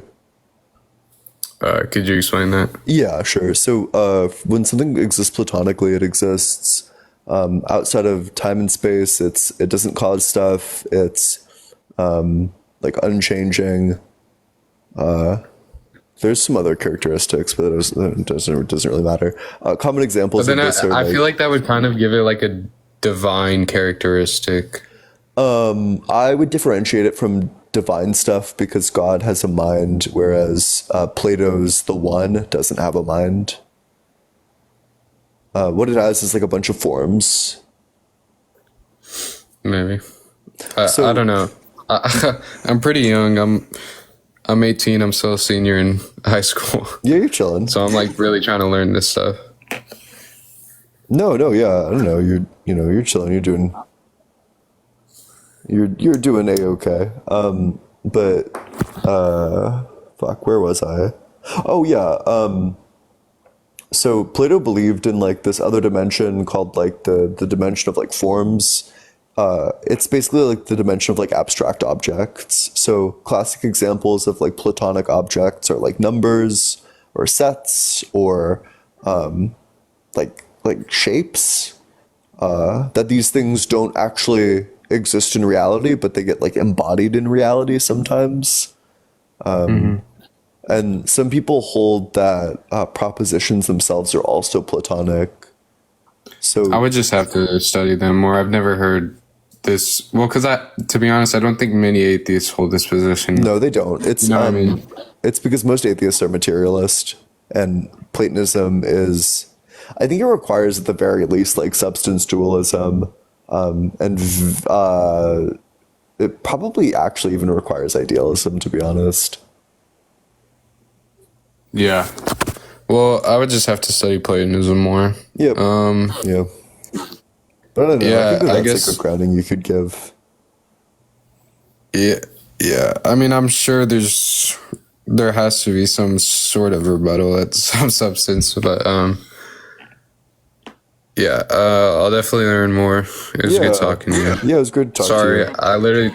I don't know how long I've been here, probably like 2 hours. But Yeah, well, I've been on live for like nearly 3 hours. Wait, I gotta. yeah, all right. Well, it was a Yeah, good conversation. I dropped you a follow. You should consider joining the Discord or whatever. Yeah, I think somebody invited me to Discord. Yeah, you should definitely do Because I it. was using Precept. It was like he's like a pretty popular debater. I don't know what his name is, but I know he gets hosted like on YouTube sometimes. But I wonder who it yeah, is. all right. I'll see you. Yep, see you later. All right. I could go to bed, but I think what I want to do more is like slaughter this dude. What's up? Hey, what's up? How's it going? How old Hey, are did you? you just start this channel? I've been watching you for a while. I'm 33. Yeah, I started this channel like last week. I'm pretty Okay, new this to is the first time TikTok. I've seen you on it. Yeah. I'm a follower of you on the other one. Yeah. I don't agree with you, but I still like you. Oh? Is that so? It's all irony? No. I said I don't agree with you, but I still like you. Don't start it that way. I was gonna like tear you in half, but if you say that you like me, then I feel obligated to like you too. I'm mad because I requested to join on your other one. You pulled me up. You said hello before I could even respond to you. You kicked me off and you're like, oh, he flopped like a potato, mashed like a ham, whatever. And I didn't even get to say anything. Mashed like I think a there was a potato is delay. I funny. think that's what it was because I didn't get to say anything. Yeah, mashed I've like been a wanting potato. what I really wanted to debate you on was flat Earth because I can actually debate you that Earth is flat with math. I don't want to debate flat Earth. I don't know enough about this. Damn, I need to get you on a day when you want to debate it so I can debate you with math. I never want to debate it. The only times I ever debate flat Earth are when like Blitz is on the panel. There's just too much about the Earth that I don't know. But you know it all about God, right? I do every single thing. I don't know anything about crustaceanism, honestly. This is like the first time I've seen you on this channel. Yeah, well, you should join. It's we talk about lobsters. What's up? Well, hey. Hey, how's it going? Good. Thanks for repping my church, Yeah, of my course. crustacean congregation. Stunning. Glad you got all the tenets down too. We're still hashing out some of the doctrine, but we're getting there. We have to translate it. Exactly. Yeah. Hey, Ian isn't real. Do you want to become a crustaceanist? I mean, Yeah, maybe. Hold on. If you join the church, we'll send you some pre-blessed clarified butter. It's for anointing. It's for anointing oil.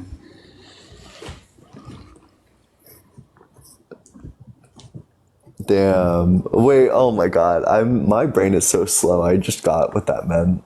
That's funny. I don't eat enough seafood, okay? I'm allergic, so I think I'm chosen. I think I'm special. I think I'm chosen by him. Oh no, we got a floundering Philip over there. Crushed Boiled like like a crab. crushed like a crab, pinched like a prawn, cooked like a lobster, red like a lobster. Get your ankles absolutely, or wait, get your claws absolutely rubber banded. You will never pinch again. So mean. I know. So sad to see, like, in the Walmart lobster tanks, and they're all just kind of in there. True. No freedom. It's terrible. Yeah, no, I know. That's so sad. Well, it's like their last moments too, and that's how they're forced to spend them. Oh, well, look Yeah. You forgot mashed like a potato. No, no mashed potatoes. Buttered like a lobster. Eaten like a I do like that lobster. one. This is my Cooked first like a time lobster. ever being on live, so I don't even know how to use all the thingies or like mute and all that. You don't get to. Oh, I mean, you can mute yourself. That's true. You can do that. No, I don't. Well, I don't know how to. Yeah, you just brought me up, and then I hit the red bar. The red bar. Oh, the follow. No, like the join when you accept the live. Oh, of course. It's because I don't Ian. go on other people's lives. How you doing? What's up, Jay? Do you reject the fundamental truth of crustaceanism? Oh no, I wanted to learn a little bit about it. Do you remember me from your last live? Or your other account? Fuck no. Fuck no. Yeah. Yeah, it was a nice little talk we had. Yeah. I hope that's true. I really can't remember. I mean, it was all right, you know. Then I just I got striked, so then I ended up having to get removed. But Oh yeah. yeah. So can you give me some like a little bit of insight on? Yeah, just the universe is fine-tuned for the production of crabs. You can look to the way that everything is evolving currently into a crab. Wait, Thanks to Jesus. No, thanks to Crabsus. wait, hold on. So Holy lobster. we're becoming crabs. Yeah. Crustaceans. Yep, everything. Yep, that's true. That's true according to fuck. Oh yeah, according to Yale Law School, we are all evolving into crabs. Fuck Yale! I was just over there. Listen, bro. When did you become a crab man? Yeah, just give it like a billion years. We'll all be crabs. When did you become a crab man? We're all I evolving. into know. I'm one. saying this is the first day too that I've been following on his religious channel. Yeah, once I've seen him debate politics once too. Yeah. Wait. So out of all these debates and everything you have, you know, talked about, you are a crab man. Well, how do you explain the fact that everything is evolving into crabs under your worldview? Bro, Jesus I don't Christ. see any. I don't see. I don't see anything evolving into crabs. Well, are you familiar with the fact that like all of the animals, all the crustaceans, go through a process of carcinization, wherein they all get more crab-like? That there's been multiple species that have in parallel evolved into crabs just independently, because the crab shape is the ideal shape. It is the divine embodiment of perfection. The isopod symmetry. Exactly. So what about us is evolving into a crab? We're growing claws over billions of years. Our nails. Yeah, according to the Flat Stanley Association, yeah. Yep. So what are wolves evolving into? What are what? Wolves. Crabs. They're evolving into crabs. So what are sheep evolving into? Crabs. Horses. Crabs. Wait, what are crabs evolving into? They're not. They're not. They're just going to stay the same? They're not going to be like ultra crabs or something? Yeah, they're just gonna be turtles? crabs, yeah. Superiority crabs? Like Yeah, a white supremacist crab? Oh no. Wait, no, so what crabs, is- no, crabs don't do that. That would be a violation of like the first crab commandment. Which Are of there course other is that color recognize crabs, or each is it just being's like unique one form and color honor crab? all identities? Wait, Ian, are you being like dead ass? Of course. I can't tell. Of course I am. Yeah, there's just no way to account for all the crabs that exist in our reality other than What's the population of crabs now on Earth? What type? So I'm a cannibal. So wait, you don't have an answer for the crab I hope population? Oh, well the crab population is 8 trillion. Oh wait, I'm a cannibal. I hope not. I be eating crabs all the time. Them niggas taste good. I mean, that people taste good. Sorry, I'm black. Okay. So if I Google what the crab population is, it's going to say 8 trillion. Yeah, You didn't just pull that number out of your ass? of course not. Okay.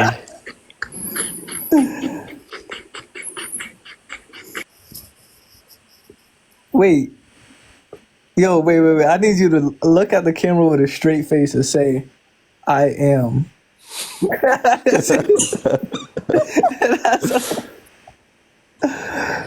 Oh, man. See, I got you.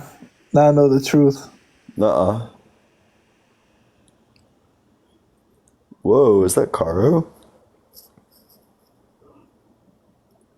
Hey, what's up? Hey, yo. Yeah, do you want to join this religion? I cannot hear you. Hang on.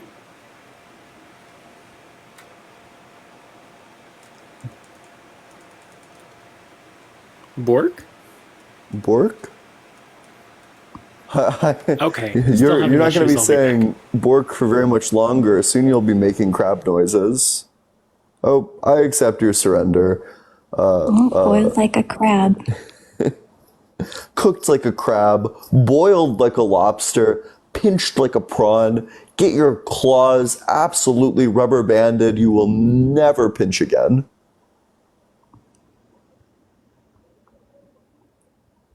Hail crab. Yeah. Let's get a big hail crabses. Or wait, what's the crustacean? King crab. King crab. Hail king crab. Is the Father, and then lobster is the Son, and prawn is the Holy Spirit. Okay. Shrimp is the Holy Spirit. Forgive me. Hello. What's up, cool Bob Jones? Yeah, I just had a question. Is your crab all crusty? Is the crab god all crusty? Yeah, of course, yeah. Yeah, is something crusty because crab commands it, or does crab command it because it's crusty? Well, it's just a part of like the king crab's nature to be crusty. So whatever he determines as crusty is arbitrary, is what you're saying? Whatever he determines, no, it's not arbitrary. It's just a part of his eternal crabby nature. Yeah, but it's arbitrary because he could determine something else as crabby. No, he doesn't determine it. It just comes from his nature. It's grounded. Crustiness is grounded in king crab's nature. Interesting. Okay. Yeah. How do you account for the fact that everything is evolving into crabs in your world too? Do we all come from a common descendant of crab? No, but we're all turning into crabs. What's the evidence for that? That's just going to be true according to Yale Law School. Excellent source.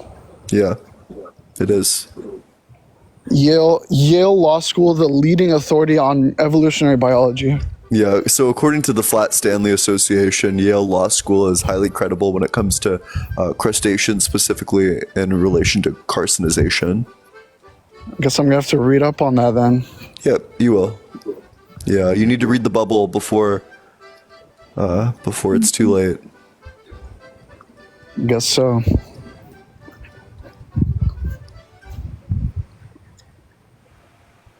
All right, what about you, Caro? So there we are. So I actually had a question. Yeah. Does it play into astrology at all? Are you trying to claim that king crab is a Cancer? I mean, I'm a Cancer, both moon and sun. So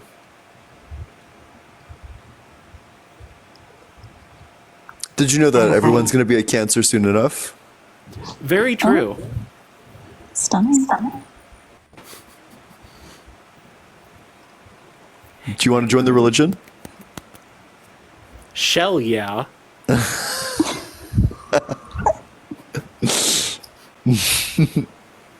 You'll no longer will you say Bork. From now on, you'll make crab noises. What kind of what kind of noises does a crab make? Just that's a good question. Too much. There must exactly. No, it's exactly what it does.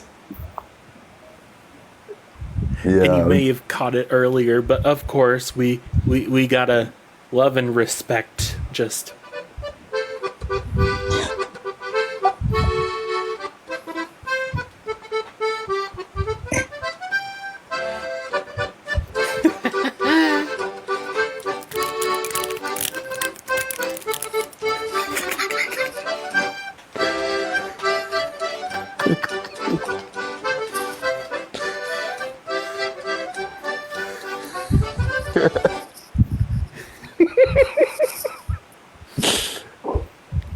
well, I'm hopping out.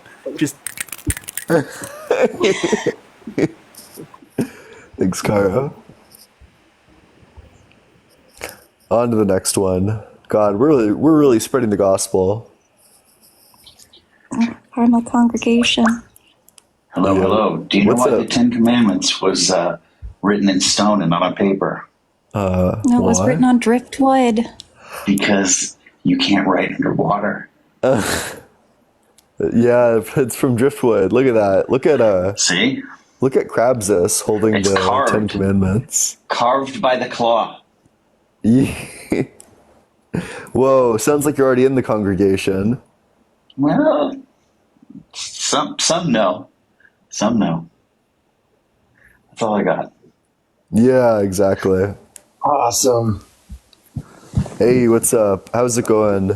Hey, it's going well, man. I'm wondering, this doesn't seem like it could possibly, right? Because I can make, of course, the theological argument for God, but now I'm wondering, could you make the crustacean argument for God? Yeah, of course. It's just gonna be that the universe is finely tuned for the production of crabs. That if the cosmological constant was like a little bit more, like 1/10⁸ more than it is right now, then the entire universe would just be like neutrons. Whereas if it was like even slightly lower than that, then the universe would just be like entirely like an array of atoms. So the universe is finely tuned specifically for the production of life, but not just life, for the production of crustaceans.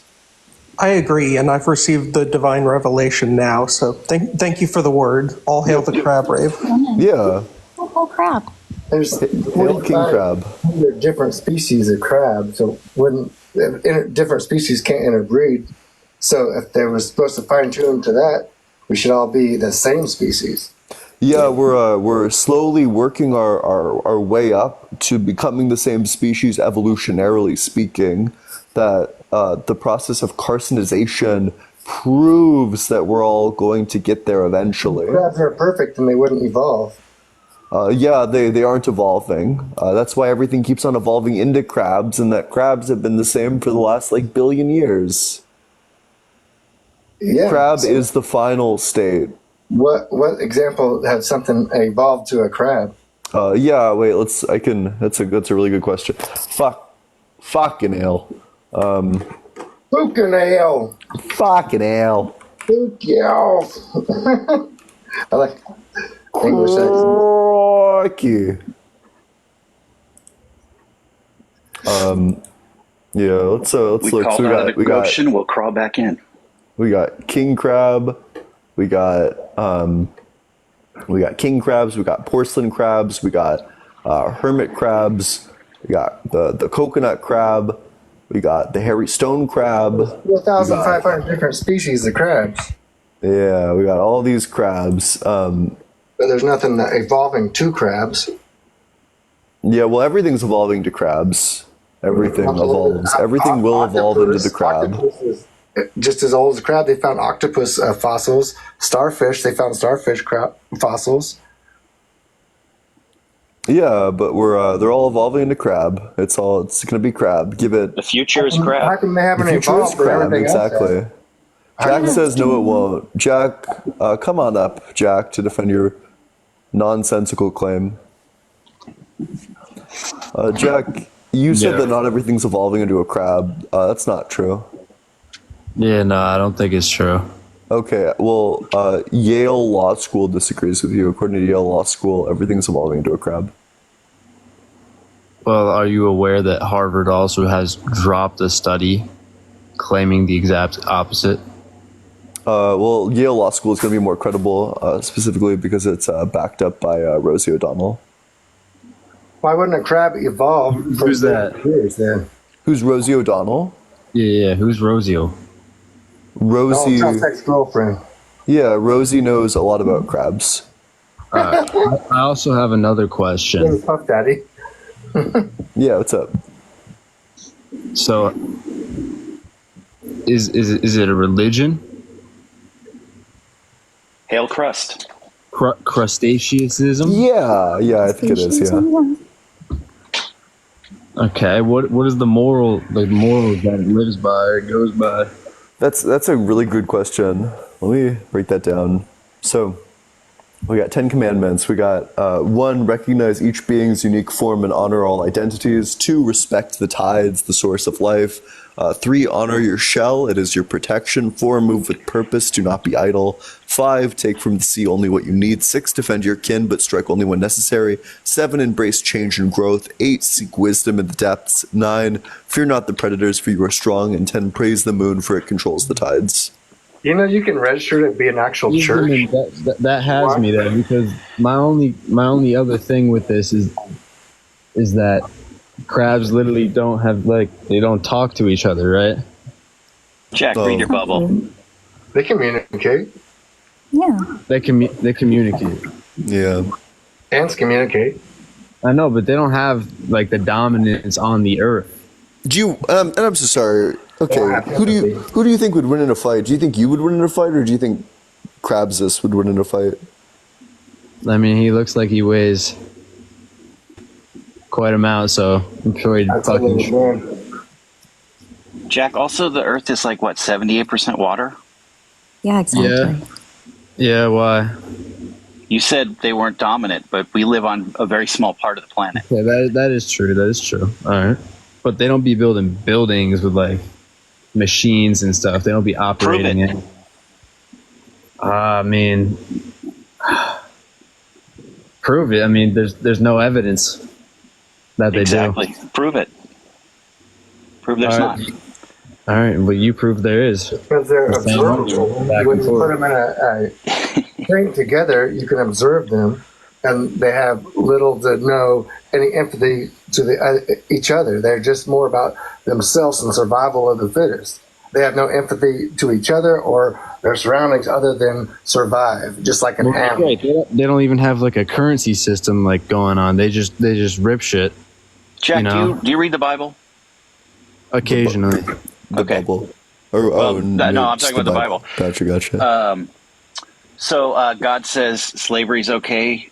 Eating shellfish is not. God doesn't care about people. Hence, he is a shellfish. God never says slavery is okay. Oh, we're back on this.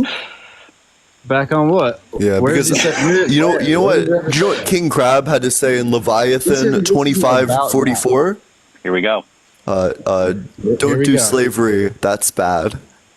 God said the same thing, basically. So you're telling me God said slavery is good? Well, no. So King Crab in Leviathan 25 verse 44, it said, "Don't do slavery. That's bad." I don't think that King Crab even is in the Bible. Well, King Crab. Mm-hmm. Yeah, the bubble. Yeah. Yeah. Check out the Dead Sky Scrolls. What's that? Look it up. The Dead Sky? Yeah.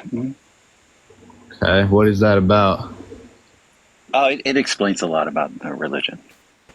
The Crustaceanism religion, or? Yeah. Oh, so this is real. Yeah, it's very real. It's the realest thing. I'm actually a deacon in my local monument. Look at my profile picture. Tell me I'm not a high priest.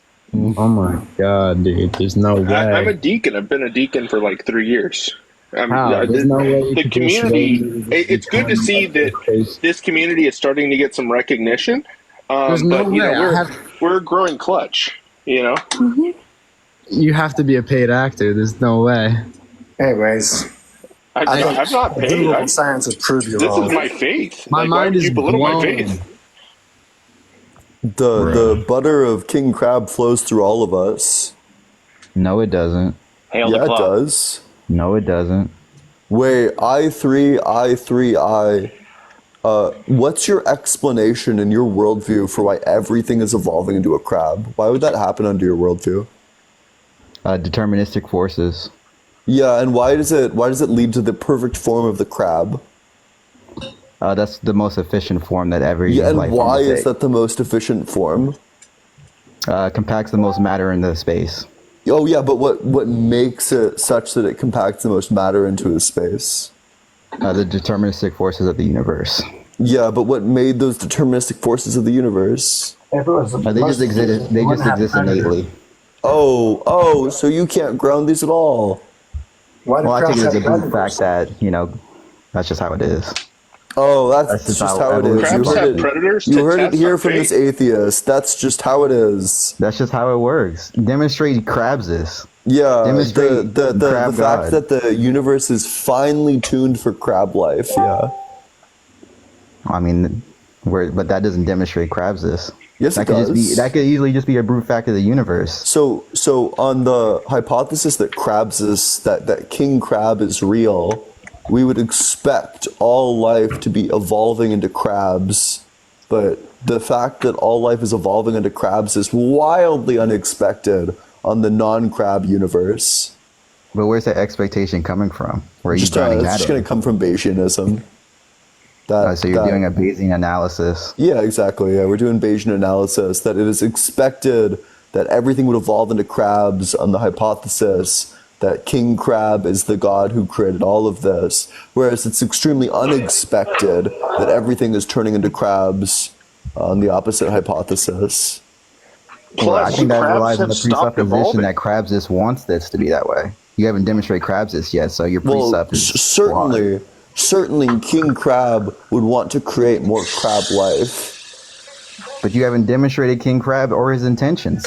So how can you appeal to his intentions? On the hypothesis that king crab exists, he is perfectly crabby, and of course he wants to be with other crabs, which is why he would finely tune the universe for the creation of crab life.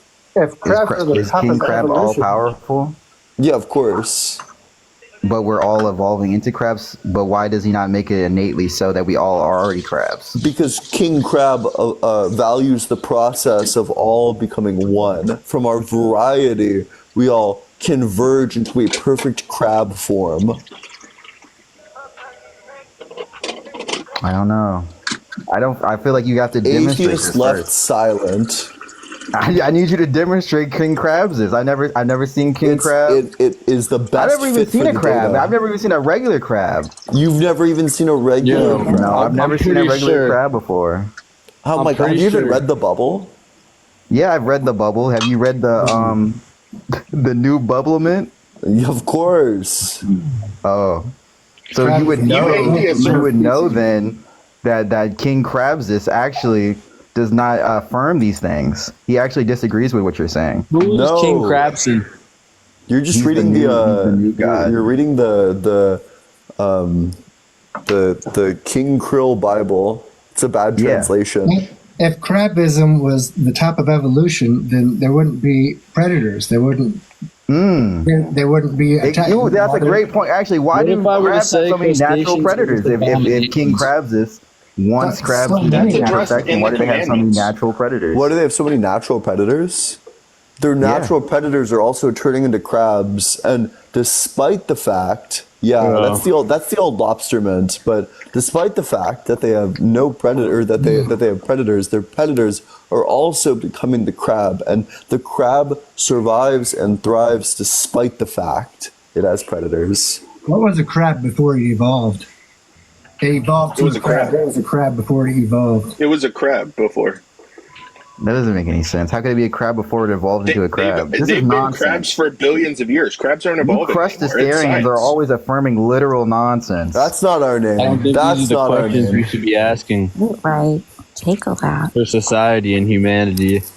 No, the weird thing is that hardly anything has proof of evolution. They just say that. I mean, all kinds of crustaceans or octopus fossils or stuff that's been there for.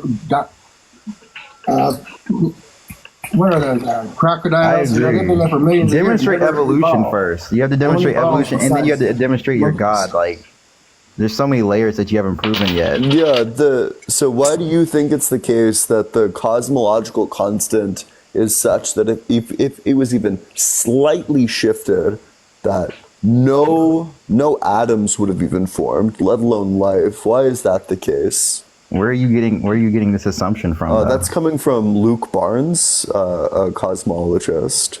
Oh, well, I heard Schmook Sparn said the opposite, so now what? Well, that's not true, right? Because Luke Barnes is real, whereas your guy is just Luke Barnes. Luke Barnes is real. He works at Yale. Put in front of his first He and works last at name. Yale. What are you talking about? I just talked to him. Yeah, that's not true. Luke Barnes He's a janitor at works Yale. at Western Sydney University. He's a cosmologist. He might be a janitor, but he works there. Juno, he's an actual guy.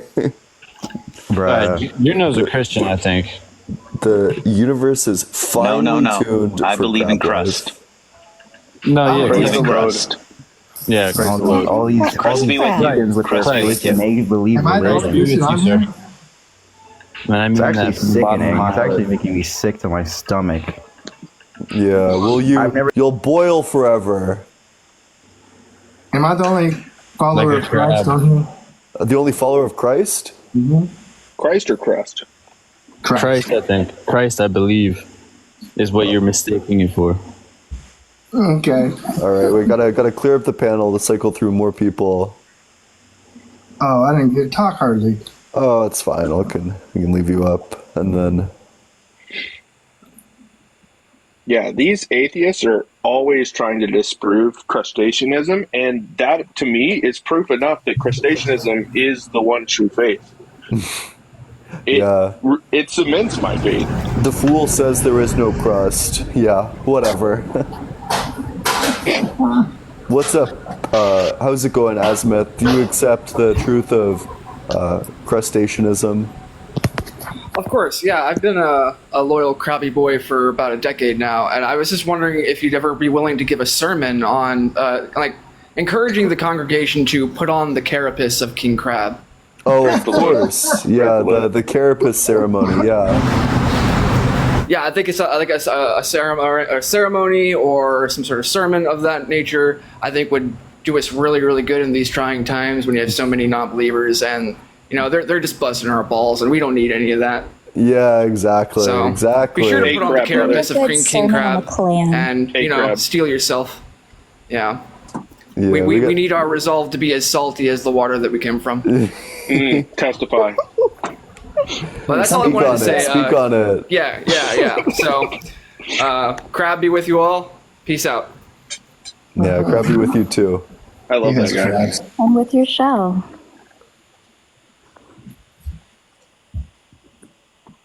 May your shell keep you safe. It's so refreshing to see so many people saying the truth of crustaceanism. Yeah, that's what I'm saying. What's up, BB? Do you accept the truth of crustaceanism? Yeah, I'm sorry to say, but it's a fallacy. It's a lie. Oh, I'm sorry. And how do you explain the fact that all life is evolving into crabs? We're evolving out of crabs. No. As well. We start from crabs, you fool. No. Then explain why I have crabs. Your own religion. Then why are there so many different crabs, from the hermit crab to the king crab to the coconut crab to the hairy stone crab to the porcelain crab? How do you explain all these crabs? And the reclusive hermit crab. How do you explain all these crabs? And the Krabby Patty.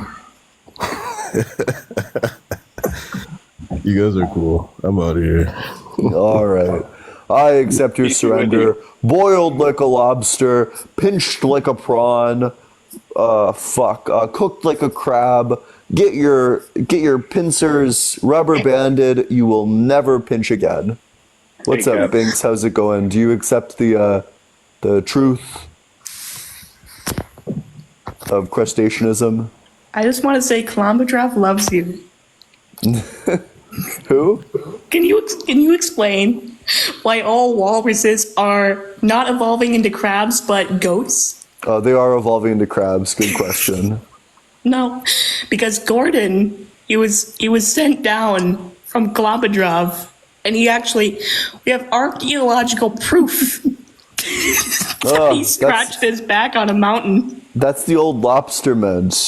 No, Super Gordon gets sent down in the new lobsterman. That's the Elbin. Wherein the Elbin. Super Gordon says crustaceanism is true and we're all evolving into crabs. No, it's just blasphemous. You're going to go down to the horrible clip. Cook the heretic. He's going to Boil tickle the you. heretic. He's going to tickle you forever. The difference is between Do you guys know what the difference is between a dirty bus stop and a lobster with implants? What? Delicious. One's a crusty bus station. The other one's a busty crustacean. All hail. This is blasphemy. Why did I sign up for blasphemy? Fuck. And I have to say, I'm insanely disappointed. I've been watching all your God aren't real videos, yet here you are worshiping the one true God. Which is I know. I finally saw the light. I'm horribly disappointed. Did you know about this the entire time and you just been lying to us? No. I recently got the revelation. I had a personal experience with King Crab. See, all those times where you said no personal experience, and then what won you over was the personal experience. Yeah. You've been I doing was it just wrong. waiting. As soon as I opened my heart up to Crabsus, it all came flooding in. Well, what must I do to be saved? That's a good question. Well, first you have to accept, our Lord Crab into your heart sincerely. Crusty or non-crusty? You're gonna be tickled. Don't listen to him. The crustiness can be variable. I mean, Okay, sometimes so it's crusty. that's just Sometimes more it's not like crusty. on old crustacean or new crustacean. So it's just my preference. I can cherry pick that. Right. In this Does crustacean the nation. religion condemn getting crabs through sexual promiscuity? No, that's holy. Okay, I knocked that out in high school, so I already qualify. Okay, what else? Once you join the church, we don't do baptism, but we will anoint you with holy clarified butter. Blessed. Yeah, after the stream, I'll get with you and I'll help you get in touch with the local monument, and they can reach out to you and try to get you baptized. Yeah. Praise be to Krusty. Thank you all for saving my immortal soul. I don't know what I would have done without you. You would have boiled for all eternity in a red lobster. Let me explain this. All right, this is very simple. All right, Klombadrov, the Lord and Savior, Oh Lord, here we go again. created the universe by accident. He's nearly all powerful. Do you Just deny a the little fact bit that of the stuff he Earth has a can't do. crust? What? Do you deny the fact that the Earth has a crust? That's from Gordon's antlers. Oh my God, dodging the question. Do you deny the fact that the Earth has a crust? No. Yes, Because it goes so how against can you have a crust? my true religion of Klompalism. How can you have a I'm crust a Klomp. with no crustaceans? He's a clump of sand. Because, like I said, it's from Gordon's antlers. Reduced to silence. I'm praying for her. I can tell you how I believe in crabism if you give me a little bit, and I'll give you how I would convert to crabism. Yeah? You want to hear it? How I would let's hear it. what would make me believe in crab? Let's say a long time ago, there's a belief in crabism, right? And so there's a small little speck of society that believed in crabism, right? And it started growing and tearing up the societal structure, and it was frowned upon largely by the large population of crabism was frowned upon. And they finally decided, we got to get rid of this crabism. And they get the leader of crabism and kill him. And then for 400 years after that, they deemed crabism illegal. And they tried to kill people that believe or practice crabism and imprison them, punish them. I mean, crabism is illegal for 400 years. But yet, crabism survived. And crabism survived literally to the belief system of billions of people around the globe. Just And, like they fed us to the lions. They fed Just us like to the the King Crab lions. said it would.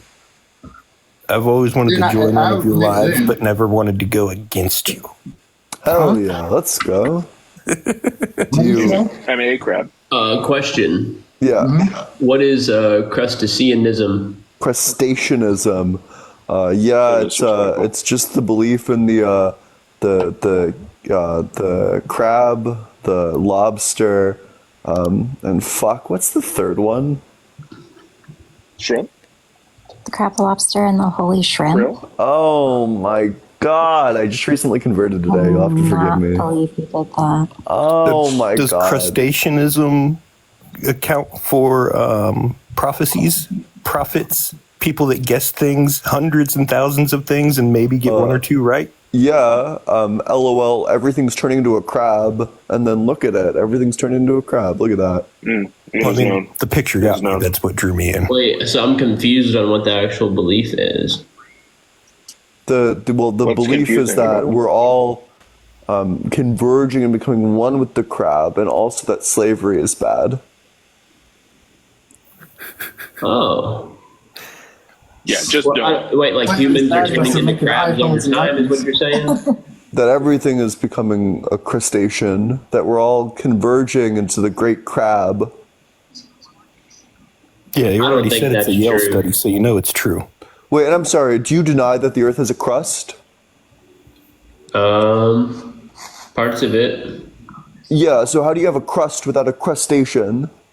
I know, but like I'm not turning into a crab, though. You might be, I'm not. But do you understand that God must necessarily be a crab? Otherwise, we would have no crust? Wait, I have a good question. Do you still have your appendix? I believe so. No. I think crust of the earth is different than crustacean. I think it's the same. Yeah, I think it's the same also. It's not hard. Same principle, different Yeah, shape. that's a good point. Somebody said pizza has crust. Pizza is divine. Yeah. Very holy. It's a godly food. Yeah. Bread was Jesus' favorite food. Oh, Jesus isn't Who's real. Jesus? I don't. Well, I think you're confusing this with fairy tales. Yeah. Well, yeah, this is a real religion. Jesus' father said that slavery is okay, whereas Lobster's father said slavery is bad. Don't do that. Don't. Well, there's in Ezekiel. But how can you prove the lobster that you believe in to be true? Because he wrote a book. 500 historical witnesses wrote the bubble. And who are those 500 historical witnesses?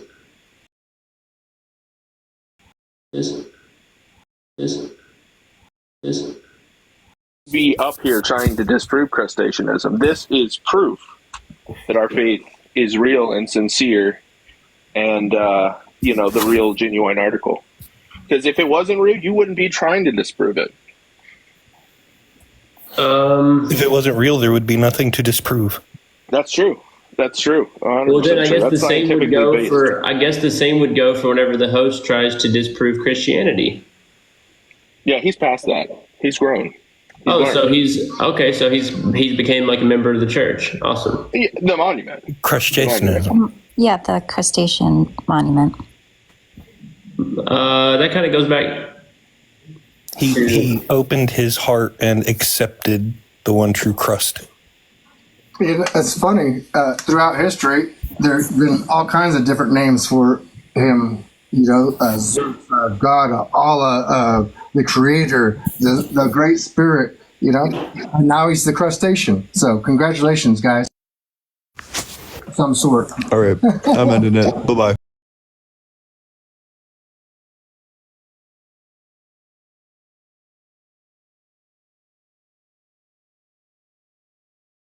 Thank you so much for patient waiting. Notice that you have been here for a long time. Thank you. Thank you for patience. Let's go, my dear Veronica. Purple resin with silver